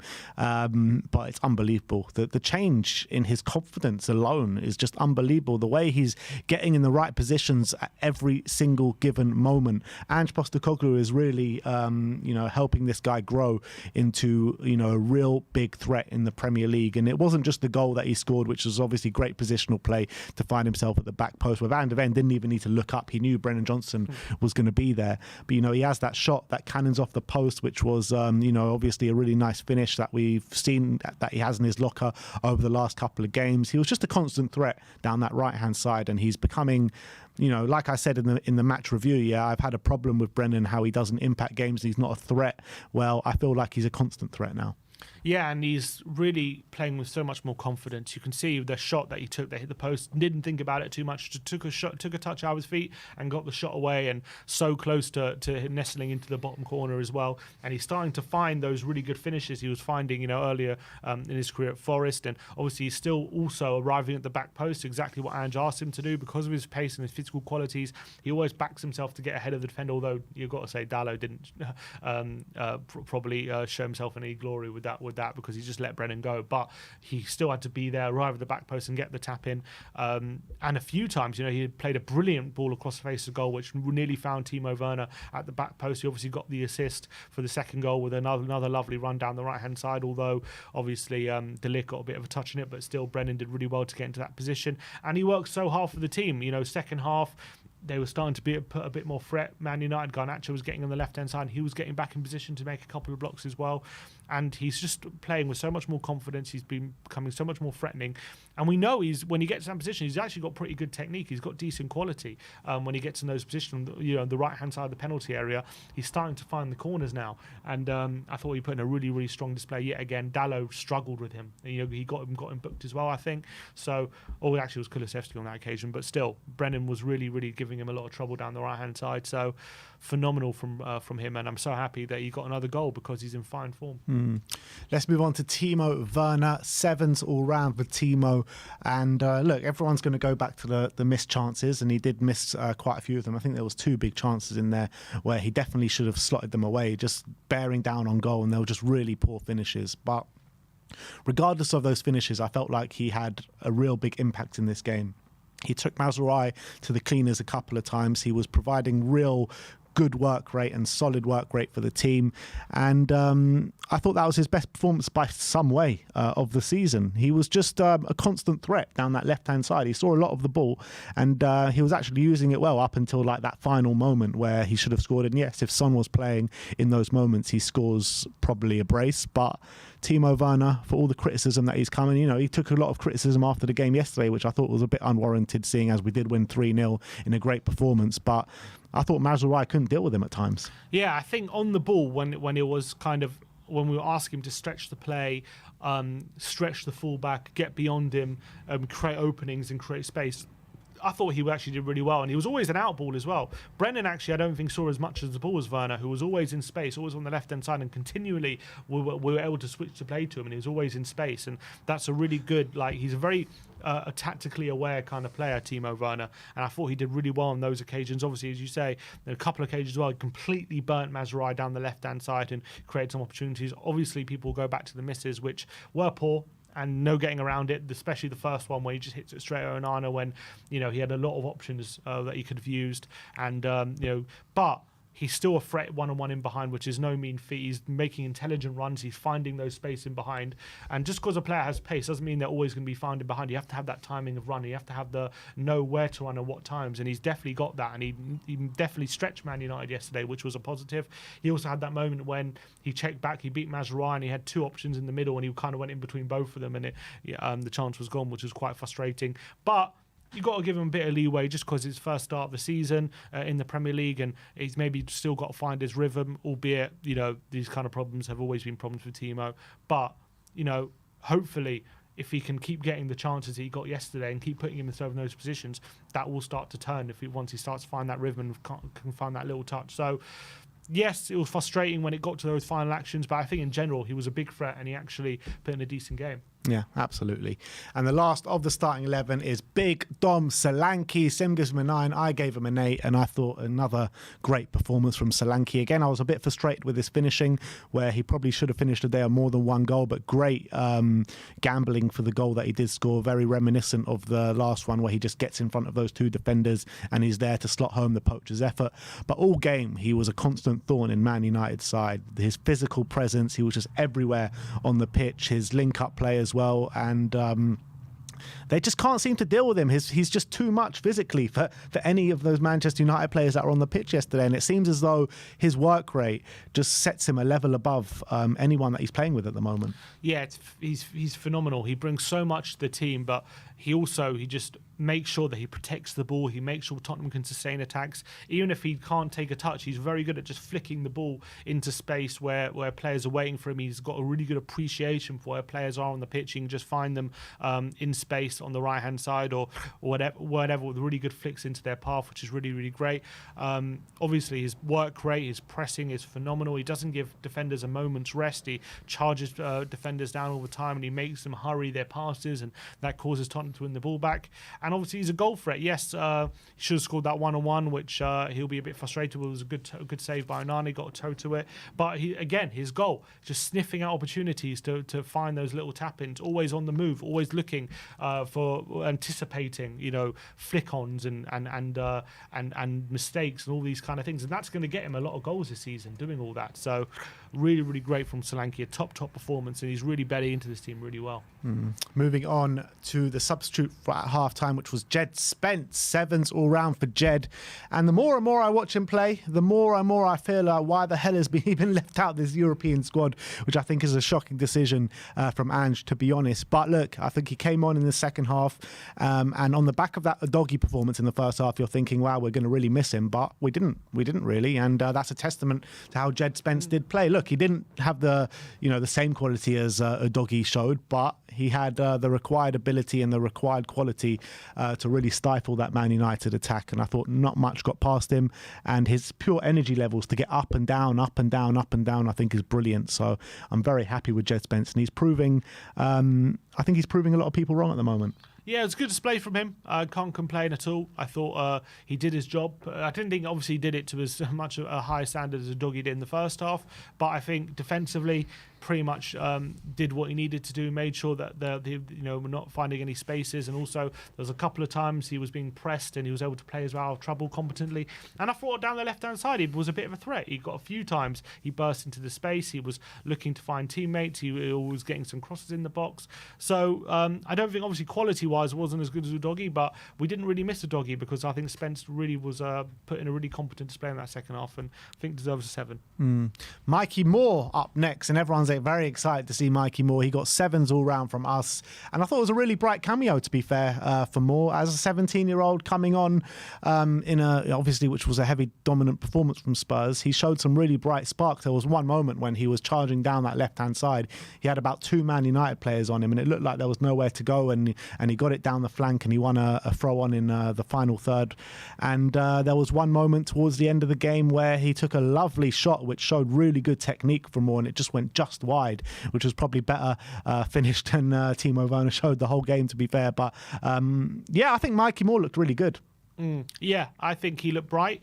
There was a couple of moments where we played him in behind. It looked like he was going to get there first, and he got outpaced by Mazraoui. So maybe it's showing physically he's still got a lot of bit developing to do. But I think definitely he was when he got on the ball, he definitely looked bright. He had quick feet, and that shot he got right at the end looked definitely like had good technique on it. It was bending. It was just wide of the far post and from 25 yards. So it was a decent effort. So it was definitely a bright cameo from him, and he looked like definitely given more time, maybe he can provide something for us.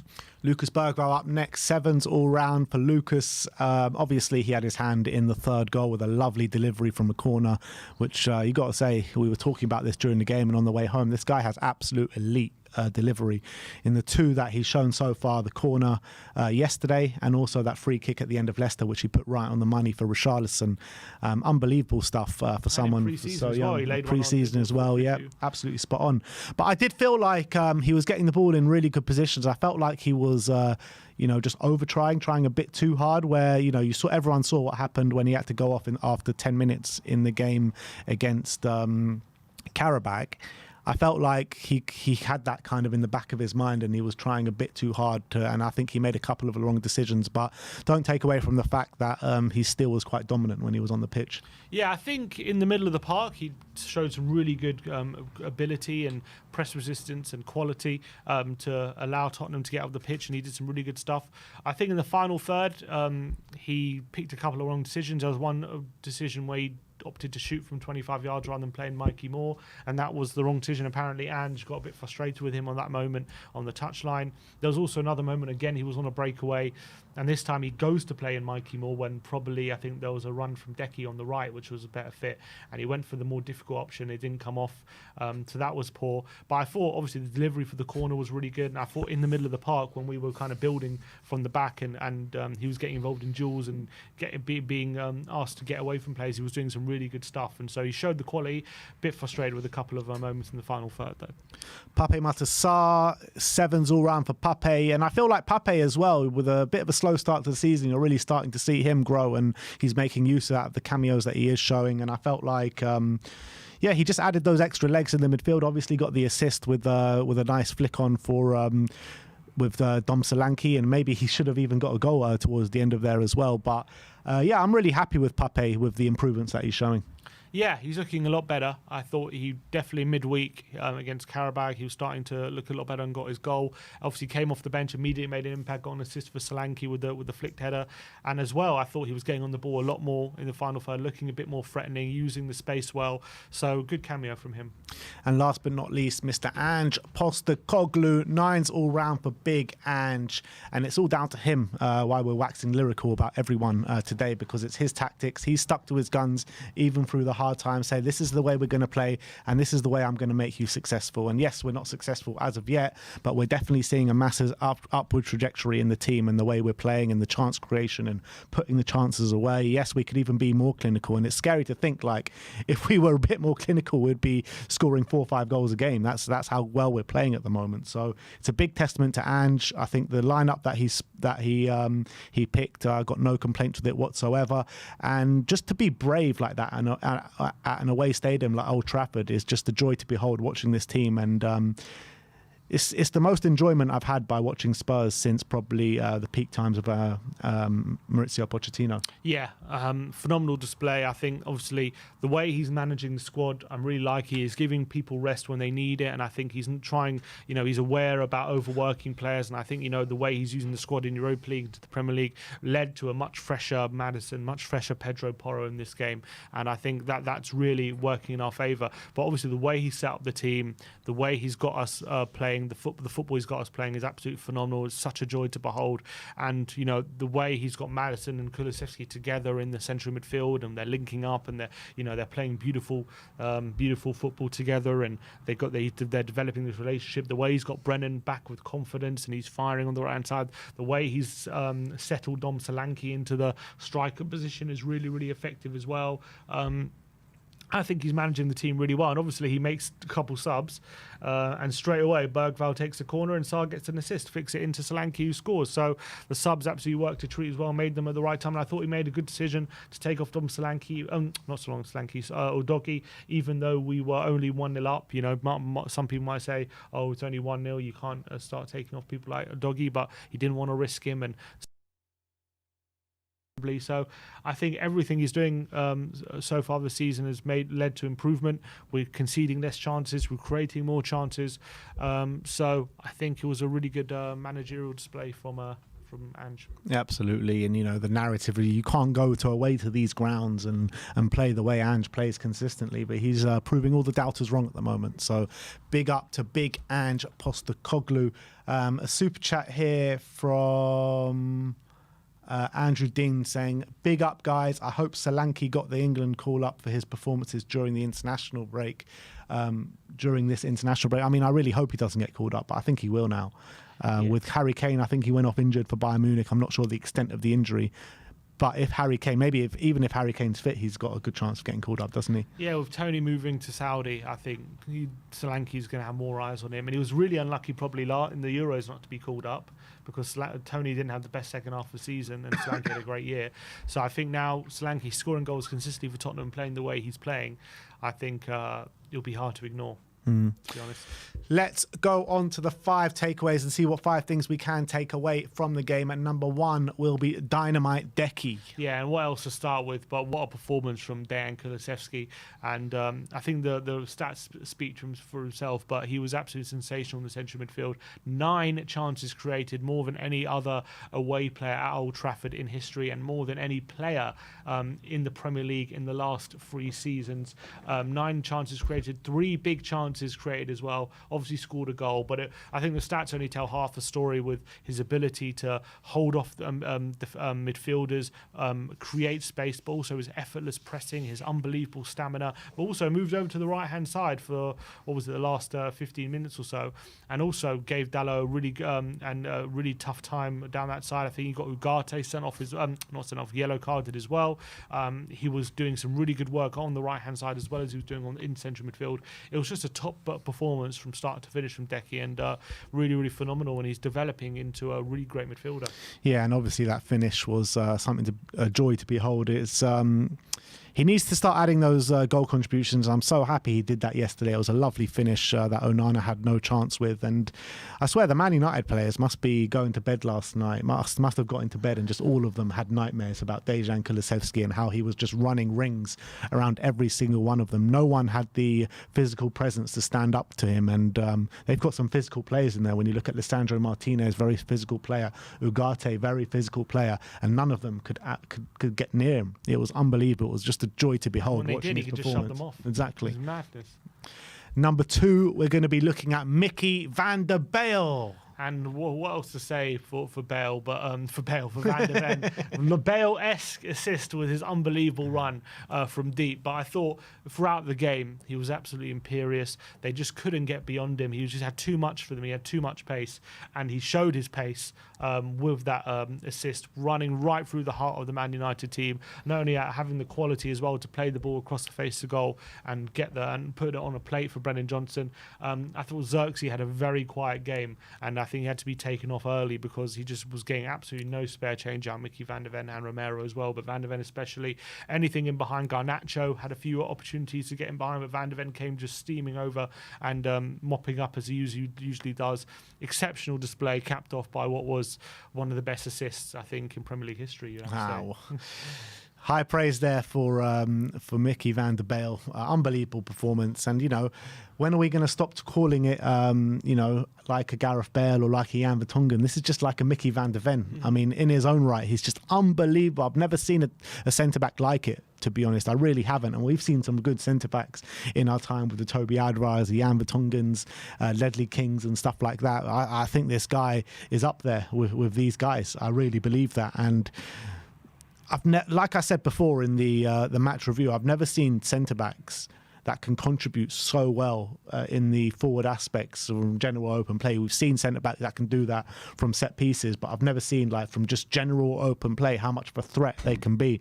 And that's just a testament to the scouting network as well, because we needed someone to fit that role down to a T, and he's done that. And I don't think, like, when we signed him, we could never imagine that he could fit the role as well as he does. And from a defensive aspect, you're just so confident every time you see him running towards the ball. You just know he's going to get there first. Yeah. No matter how much of a head start the attacking players have, the guy's just got so much pace. I've never seen anything like it. I really haven't. So Micky van der Ven, I'm telling you, this guy's 1 in a million. He really is. Moving on to number 3, and that is Bentancur is back. Yeah, and I think Bentancur is really starting to get back to his best. I think we saw that yesterday with his performance in the 6. Brought a lot of energy, was able to cover a lot more ground. I think the stats as well. Won 2 out of 3 ground duels. He 1 tackle, 2 interceptions, but also 96 pass completion and 2 key passes. So he was good on the ball, created a couple of chances, but also off the ball was able to get around the pitch, was able to win his duels, was able to press the Man United midfielders. I think Bruno was getting very little just because whenever he got the ball, he had Bentancur there, ready, snapping at his heels, ready to win the ball back for Tottenham. I thought he was aggressive. I thought he was, able to cover the amount of ground he's, where he was when he was back at his full fitness. And I think, we're really starting to see Bentancur getting back to his best. And the Bentancur is back to his best. We saw how good he was when he was under Conte, one of the most consistent and best performing midfielders in the league at the time. So if we can get him hitting those sort of levels of consistency, what a midfield we have. Yeah, absolutely. And I'm delighted to see him get back to those levels, because I did question whether he would get back to those levels, because you've got to remember the injuries that he did have were so significant. Sometimes you don't see players get back to the levels that they showed before the injury. That's a testament to how hard he's worked to get back here.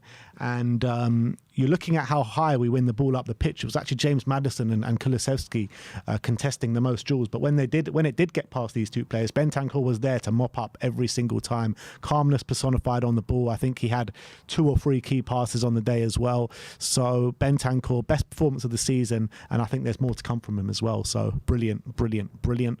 Number 4, we're going to look at relentless Spurs. Yeah, and what I loved about yesterday's performance was exactly what Andrew was saying. When we missed a chance, or if one didn't go in for us, we absolutely just kept pummeling Man United, and we just didn't stop looking to open them up and create. Even though they were down to 10 men, even though the game was won at 2-0, whatever, we still looked to create more chances. We didn't want to take our boot off their necks. And the stats: 4.6 xG on the day, 20, which is I think more than any other team so far this season in the game. 24 shots. We obviously scored 3 goals, 9 big chances created, which is an insane amount. And Onana made 7 saves on the day, which he was so busy. He actually made some really good saves. It goes under the radar what a good performance he had, because if it wasn't for Onana being on form, we would have been an absolute battering. You talk about poor finishing, but Onana was on good form as well. He made some really good saves. And I think the only disappointment yesterday was we didn't win by more, given the chances we had. And that's a 3-0 win away at Old Trafford as well. And that's considering we made 9 big chances. That's an insane amount to create at Old Trafford. And 4 of them were when they were down, when it was 11 men as well. So it wasn't exactly like all the big chances were created when they went down to 10. So phenomenally, relentless display from Spurs. And that's exactly what Ange wants us to be, I think. Exactly. And he keeps saying it now because I think it's the first time that I've actually heard them say this, because a lot of last season you heard, this team's still got a long way to go. Even at the beginning part of this season when we weren't putting away our chances, there's still a lot more growth in this team. There's still a long way to go. But actually at the end of Brentford, at the end of Man United, he says, this is exactly who we want to be. And that fills me with a lot of confidence. It shows me that, because we were questioning it, or some people were questioning it, saying, are the players completely behind Ange? Are they going to keep moving in the right direction? And I think you've got your answers right now after the Brentford game and the Man United game. This is exactly who we want to be. And I think it's our highest ever XG under Ange. Must be. Must be. Yeah, must be. It must be. Would you say it's our best ever attacking display under Ange? I think so. Because even in the first 10 games, everyone likes to take it back to the first 10 games. I don't think we ever were as relentless as we were this game and in the Brentford game as well. I think in terms of volume and quality of chances, I think this has got to be the best. And as well, we'll get on to the next one. But yeah, I think just of the quality of chances was phenomenal, and we just had, as I said, we had so many different ways of attacking as well. It's like they just couldn't stop any of them. And you asked the question, was the Brentford game our best performance under Ange? I said no, but I think this was. I agree. Let's move on to the fifth and final takeaway, and that is improving defence. Yeah, and a lot of talk will be about our attacking display yesterday. Understandably, 3-0 win, all the chances we created, but actually defensively as well, really, really solid display. We restricted Man United to their lowest XG of the season. We're now second in the league for goals conceded. I think we're fourth for XG conceded as well. So clearly not conceding a lot of goals and not conceding that many chances as well. Man United only had 2 shots on target yesterday, and as I say, their lowest XG of the season. First time since October we've got back-to-back clean sheets in the games as well. And as much as our attacking display is going to get credit, our defence has come under criticism, and we get very little credit for the chances that the small chances we do concede. Because yes, we conceded a few goals at the beginning of the season, but they were from very few chances, and the teams were clinical. And we showed yesterday, if you don't take your chances, you're not going to get very many against us. And that's exactly what happened yesterday. Exactly. And, people go on about our defence, and, it definitely had some validity to it last season. But if you're looking at this season, people go on about our defence like we concede 2 or 3 goals a game. Like we concede about 2 or 3 chances a game, never mind goals. And if that, like we've conceded 2 goals in our last 3 games, one from a set piece against Arsenal, which probably, definitely could have defended better, and the goal that we conceded against Brentford right in the first kick of the game. Which everyone is doing. Exactly. So I think this defence definitely need to get a lot more credit than it deserves. And you're looking at Coutinho Romero and Micky van de Ven, 2 players that complement each other so well, and they're performing at the top of their game right now. You've got Pedro Porro, who I don't think anything got past him yesterday, and you've got Destiny Udogie as well, who is getting better and better throughout this season. So you're looking at all 4 of those players, and as much as they are really good defensively, they're actually so good offensively as well. So you've got the best aspects of both all these players. And this is against the Man United team, who before the game were one of the highest teams for XG created. Second in the league. So this isn't a team who can't create or who can't make chances. They can, but they just couldn't against us. Yeah, they made it look so easy as well. So yeah, that is our 5 takeaways from the big win at Old Trafford yesterday, and we're going to finish off with our reacts. We're going to see how the internet did react to the game yesterday, starting off with the THFC report saying Christian Romero has won possession more times than any other centre-back in the Premier League this season, which is 41 times. And that's exactly what you get with Romero. Everyone likes, especially opposition fans, they like to say like, oh, he's rash and this and that, he's always charging up, but that's what you get out of his style of play. Yes, he might get caught out like he did against Newcastle, or it might happen once or twice, a season or whatever, or not a season, but whatever. It might happen that few amount of times. Well, it happened against Arsenal, didn't it, from the set piece? Yeah, but that wasn't from him stepping up. I'm saying from his style from of him play. stepping up, like right. from him being aggressive, being that proactive nature. Yeah. That's what you get. You get that stat, which is so crucial to the way we play, because every time he wins the ball back, it puts us on the front foot. It gives us the ability to create chances, and it takes the ball away from the opposition with the very few times they get it. So that's a really, really crucial stat, and it's exactly what he brings to Tottenham. So people can criticise him for, his whatever, being overly aggressive or whatever, which I think is a bit harsh, but that's the upside to it, which is a really big upside. And you know what? Coutinho Romero, a lot of people have had a lot of things to say, and even I've said, I think he's going to be off this coming summer. And he always tweets out after every game, after every loss, saying, don't worry, if we keep going in this way, we'll get it right, and we'll be a really good team. Not to those exact words, but those to that effect. If we keep going in this trajectory, is he going to sign the deal? we're in a title challenge, maybe. We're going to be in a title challenge this year. Then never say never. Not saying anything. Jacko Cat says, don't forget he's just 24. His rise just started. He will become one of the best players in the world. It's inevitable at this point. I will always thank Ange for unlocking his true potential. Future captain of the club, current captain of his national team. What a player. And that is obviously about Decky. Yeah, and I mean, if you watch his individual highlights, I implore you, because it's absolutely one of the best midfield performances I've ever seen this season. But yeah, it's also that's also a good point. His mentality is elite. There's a reason why they've given him the armband at national level, because he's got an unbelievable head on his shoulders, and he's a very mature player for his age. And I think we're really seeing the best out of him now. Ayudi says Kuti's love language is really physical attack. Look how he's slapping Bergvall in that celebration. And Bergvall's loving it. He's got a big smile on him. I love it. Come on, Kuti. Next one, Spurs Express. Sonny on Kuti Romero's Instagram after Kuti captained a 3-0 winning Tottenham side at Old Trafford from one captain to another. Sonny just comments on it saying top captain and with an Argentinian flag. Yeah, love it from Sonny. Sonny was very active on social media yesterday, which we'll see later. But yeah, great for him to, appreciate Romero taking the armband and doing a great job. Here are some quotes from Decky from after the game yesterday saying, "This is my position. I grew a lot because now I can defend. Before maybe I didn't defend as much and that was why I didn't play in midfield. But now I'm growing as a player and then I can see I can play to my strengths. I'm best in the middle. I can score goals. I can find good passes. I play with Maddison, who's unbelievable with the ball. We have Bentancur, who when he plays like this is an unbelievable player. So it looks offensive on the paper, but right now it's working really good." Yeah, and that's the main point. I think when he says, I'm able to defend now, he's really using physical traits off the ball as well as on the ball. He's using it brilliantly on the ball, but off the ball as well. It's really important to make sure that we don't get overrun and we're not easy to transition against. And the way he's playing at the moment, he's getting close to people. He's putting in the hard yards. He's got great stamina. And so now he's got that ability off the ball to, be disciplined and get in position. That this is making him so effective in this position. And then more quotes from him. He says, "That's how we need to play. Our season started now. 4 wins in a row. The feeling is very good. A lot of happy players and it's showing on the pitch." And you do see that, don't you? Yeah, absolutely. I think that's how we got to continue. Yes, I know we've been playing well all season, but we've just got to be ruthless and just in the attack. And that's, I think, what he's trying to say. We've got this momentum now. We can't let it go. Atletico Madrid striker Julian Alvarez named Cuti Romero as one of the 3 toughest defenders he's ever faced in his career. Damn right. Well, if you're an Argentinian player in the squad, you must think Romero's like the best defender in the world, because how he's turned them around to just this trophy-winning machine when they couldn't win a trophy for years. It's a lot down to him. Yeah. And next up, this is James Maddison on Instagram this morning. He says, "Morning."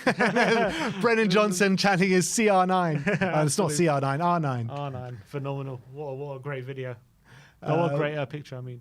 Next up, South Korean manager Hyung-Min Bo says that whilst Sonny is recovering well, Son himself and Tottenham believe he's not quite fit to play as of right now.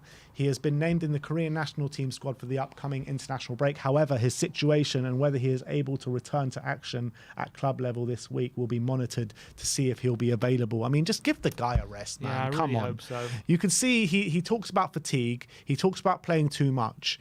And he's out injured at the moment, which, I don't know if it's a hamstring or it's a fatigue issue. I mean, this guy just needs a little bit of a break. I really hope he just takes the next 2 games off, takes a break on all the international break, and then he's fully fit for the West Ham game. He needs to rest, but I just feel like he'll never turn down his country, will he? No, but the country and the manager should do what's best for him. And what's best for him is just give him a little break, take him out the firing line a little bit. The country know how much they need him as well. The South Korea manager's already under pressure, not playing well with this kind of stuff, and I just got the feeling he needs Sonny. He's just going to make sure he plays him, which is not going to be good for Spurs. No, it's not. What amazing thing though to have someone like Sonny. And, all fearing the worst when he's not playing and when he's injured. And, when the news came out saying he's not going to play, everyone's like, oh, my God, Sonny's not going to play. He's our best player. He's unbelievable. He's a captain, blah, blah, blah. but we didn't really miss him that much, did we? No, not yesterday. And that's a testament to Ange Postecoglou in the team. Marco says, please let him rest over international break. I think that feeling is definitely how we feel. Marcelo says, just realised that we smashed United away without our best forward while starting Timo Werner. Turbo Werner. Turbo Werner, absolutely. This is exactly how Ange probably feels after the game. Job done. 11 in the mid says, and as pathetic and shambolic as we were, fair play to Spurs. That first half performance from them was possibly the best I've ever seen live at Old Trafford. Only games that come close are City in the Carling Cup 1920 and City in the League 2021-22. That's high praise for a Man United fan. Love it. Thank you. Well, didn't have to say that, but it's good. Good stuff. Abby says, I love them so much. My team. Yeah. The vibes are immaculate, aren't they? Definitely. And I think now the results are starting. I mean, I've always felt like the team were together anyway this season, but now the results are starting to match performances. You really feel the belief really flowing through this team, don't you? Mole with the Bundesliga logo. Yeah, and I think they need to redo it. I think that's what they based the Bundesliga logo around. It's just Decky. Exactly. It's Decky took some inspiration, looks like. Brilliant stuff. XG Philosophy saying teams that have accumulated more than 5 XG in a Premier League game since our records began in 2014. Man City, Villa, Man U, Chelsea, Liverpool, and now Tottenham. Fantastic. Good amongst good company there, I would say. SofaScore, by the way, brilliant app. If you want to download it, please do use our link, which is pinned to the live chat right now. It's the app that we've been using to analyze all the players, gives you nice in-depth stats on all the leagues around the world. But they give us the stats on Dejan Kulusevski's performance against Manchester United yesterday. 59 touches, 1 goal, 2 shots, 1 on target with a 0.43 XG. 3 big chances created, which was the most of anyone on the pitch. 9 key passes, which was the most of anyone on the pitch. 33 out of 37 accurate passes. 0.39 XA and a 9.1 SofaScore rating. Ran the Spurs show at Old Trafford. Yeah, phenomenal. And it's just mad because last season we were just so reliant on like Maddison in the middle, like to just perform with magic. And now we've got 2 options there.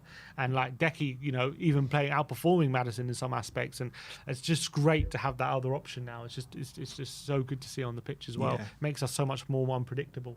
Ramon Vega tweeted out saying, Man United's performance was poor, largely due to Spurs' outstanding display. Kudos to Spurs for an excellent performance. Come on, you Spurs. Well done, boys and Ange. I agree with that. I think as much as Man United were bad, I think we made them look bad, in my opinion. And I think people don't acknowledge that enough. 100%. Tyrese says, Maddison, Bentancur, Kulusevski midfield trio this season. Better than that, mate. Better than that. Last word on Spurs. Dejan Kulusevski created a Premier League record 9 key chances for Spurs at Old Trafford. Florent Malouda held the record for most key chances created by a visiting player, which was set at 7. Yeah, so not easy to do, but he's done incredibly well. Destiny Season says, expected goals this season, Spurs lead the charts of the Premier League with 13.8. Liverpool are second, Man City are third, and most shots on target per match as well. Spurs have the most in the Premier League this season. Yeah, and that's replying to a tweet from, I don't know if that's also in it, but Axel saying big chances created, Tottenham are top, and big chances missed, Spurs also top. So much more growth as well there. 100%. Lily White Rose saying good night, and we saw this picture yesterday. What an image this is. Yeah, I love that. Van de Ven just leaving the Manchester United players in the dust. It's like that picture of like when everyone's like surrounding Maradona and like he's being chased. Like this is Van de Ven, that's our centre back. Unbelievable. They can't catch him. Look at the fear in their faces. Look at Mazraoui. Look how scared he looks. Unbelievable. Can't touch me. Can't touch me. Dave Ellis let's look at this picture more time. Brennan Johnson as R9, unbelievable. 433 saying Tottenham's big afternoon in numbers, 3-0 win, 5.33 XG to Man United 0.98, 9 big chances to Man United's 9, 10 shots on target to Man United's 2, a fully dominant display. Yeah, and look at that, no big chance. I think that's also a very telling stat. No big chances for Man United whatsoever.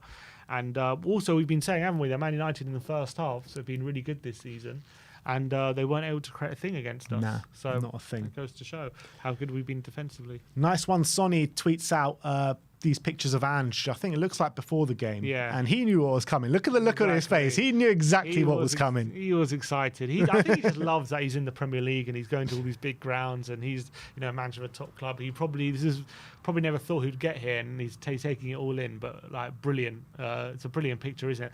That picture is just so iconic now that we won the game 3-0. The one he's looking around with his cup, with a massive smile. I just love it. that. Spurs Web tweeting out Solanke dropping the anime, Pedro Porro dropping the Sonny. Exactly. Iconic celebrations all round. This was brilliant last night. So basically, me and Sim, we had a long drive back last night, and we basically took in all the Man United tears throughout the whole of the internet. And I think this one was the best one out of the lot. No Context Fan TV saying, dropped his location and told the Ten Hag in-lot to come outside. Saeed was on top form last night, not going to lie. Absolutely brilliant. Harambal, he's called. Ken Haram. Ten Haram. Sean says, option A, pass to Maddison. Option B, pass to Solanke. Timo Werner, what if I placed the ball exactly between them both? Yeah, that was poor, to be fair, from Timo Werner. But the after accuracy to play it just in between both. Pure elite. But, I just... Yeah, look, we've had our words to say about Timo Werner in the past, but when you're winning the game 3-0 and you have such a top performance, I just don't like focusing on these kind of things. No, and he did a job for the team. As much as individually, he could have done better. I think for the team, he did a good job. Yeah. Destiny Udogi on Instagram says, coming back to London with 3 points, sure I'll be okay.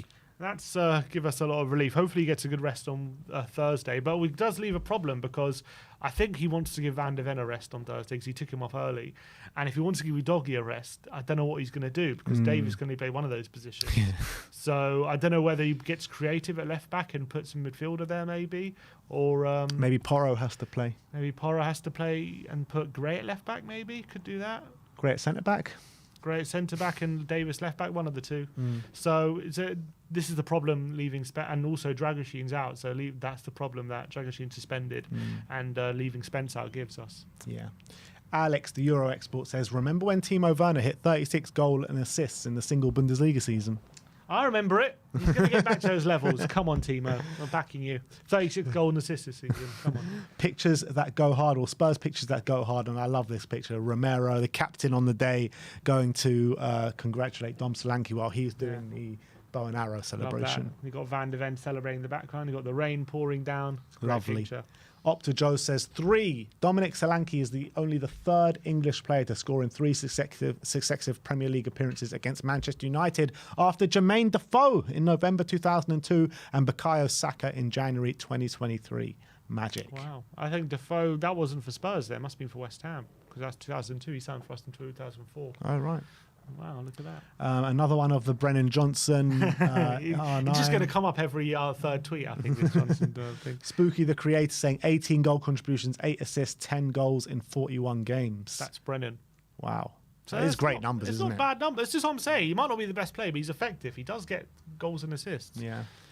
Alfie says, love them all so much. What a group of players we have. And these just all the players are kind of waxing lyrical about each other on social media. This is Romero's thing.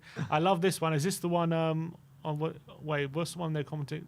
So look, Alex Scott commented on one of them saying it's just super. I wonder who they're commenting on. Maybe it's Decky or maybe Solanke saying it should have had 2. Is this the one where this is they're all commenting on Van de Ven. Madder says slow bastard. Regulon says I want you in my team of the week team. Pedro Porro says, did you want more of the field to run?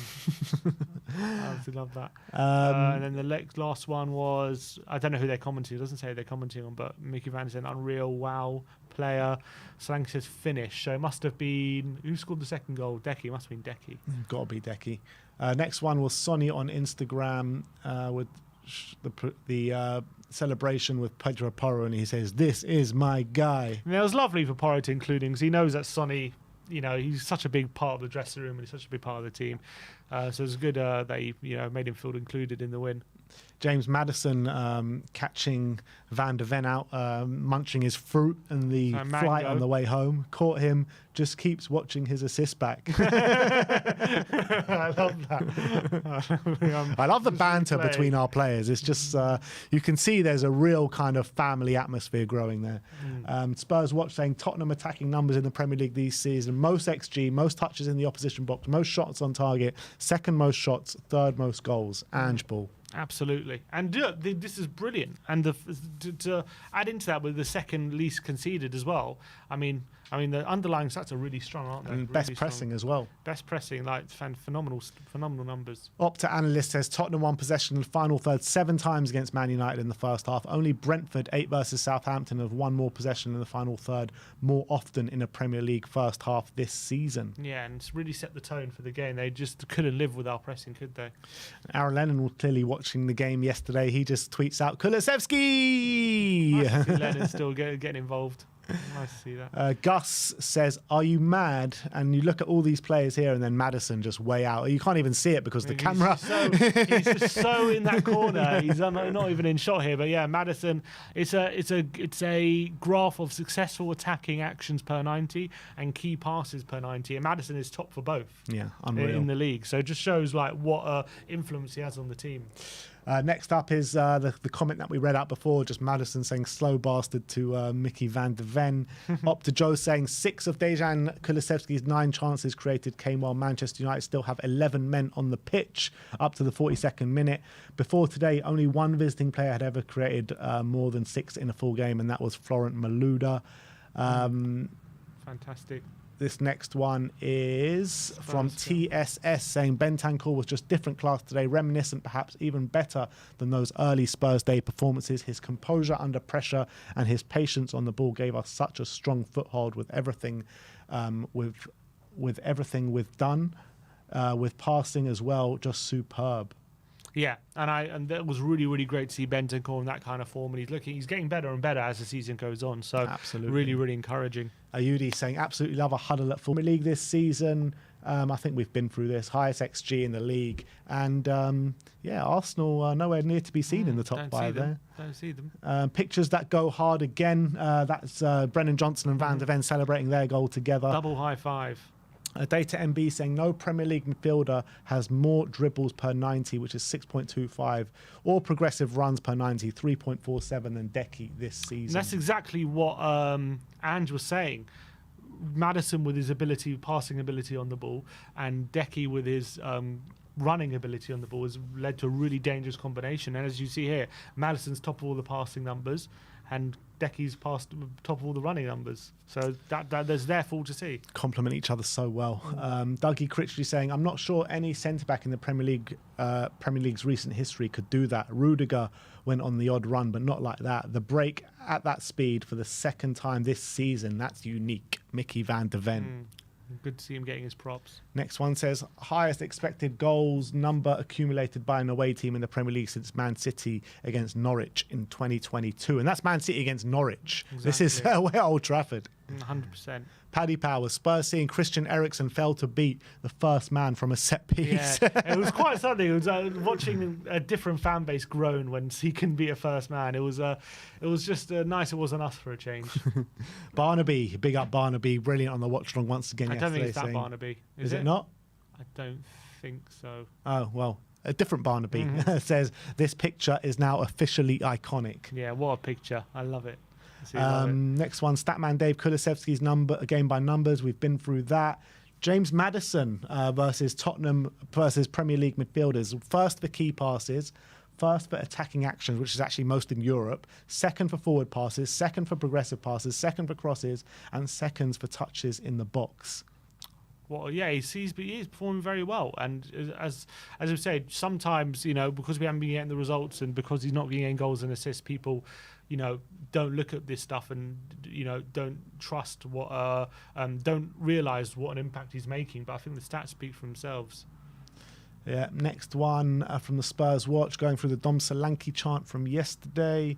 Invert the Wing says Tottenham have the second best defensive record in the entire league. All this while generating the most XG in the entire league.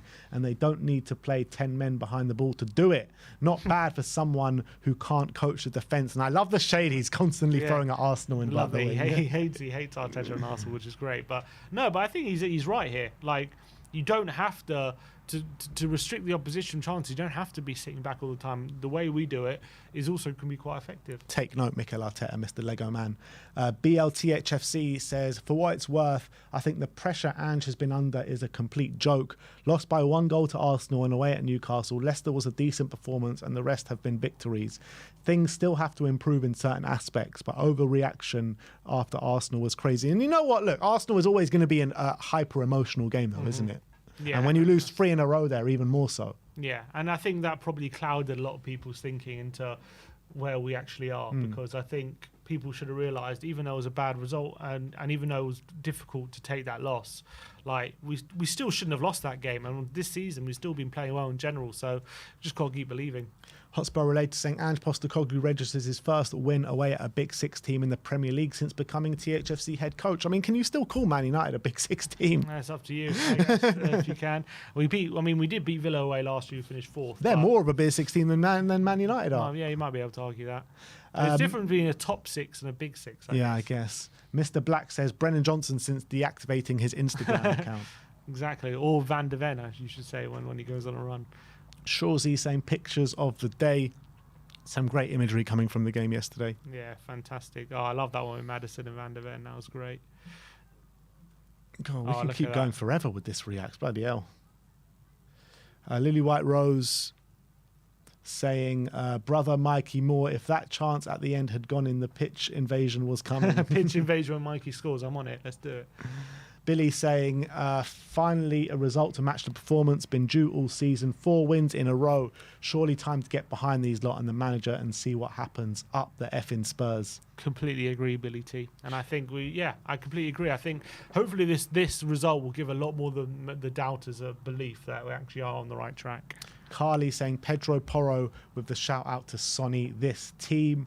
Simon Yamani says this performance by Bentancur has been outstanding. Tottenham tears again with that picture of Solanke and Pedro Porro. Eric Ten Hag, this comment after the game saying it's not possible a centre-back can dribble through the whole team and put a cross in. I mean, it is possible. It is very possible. It's possible. Only when you've got Micky van der Ven, though.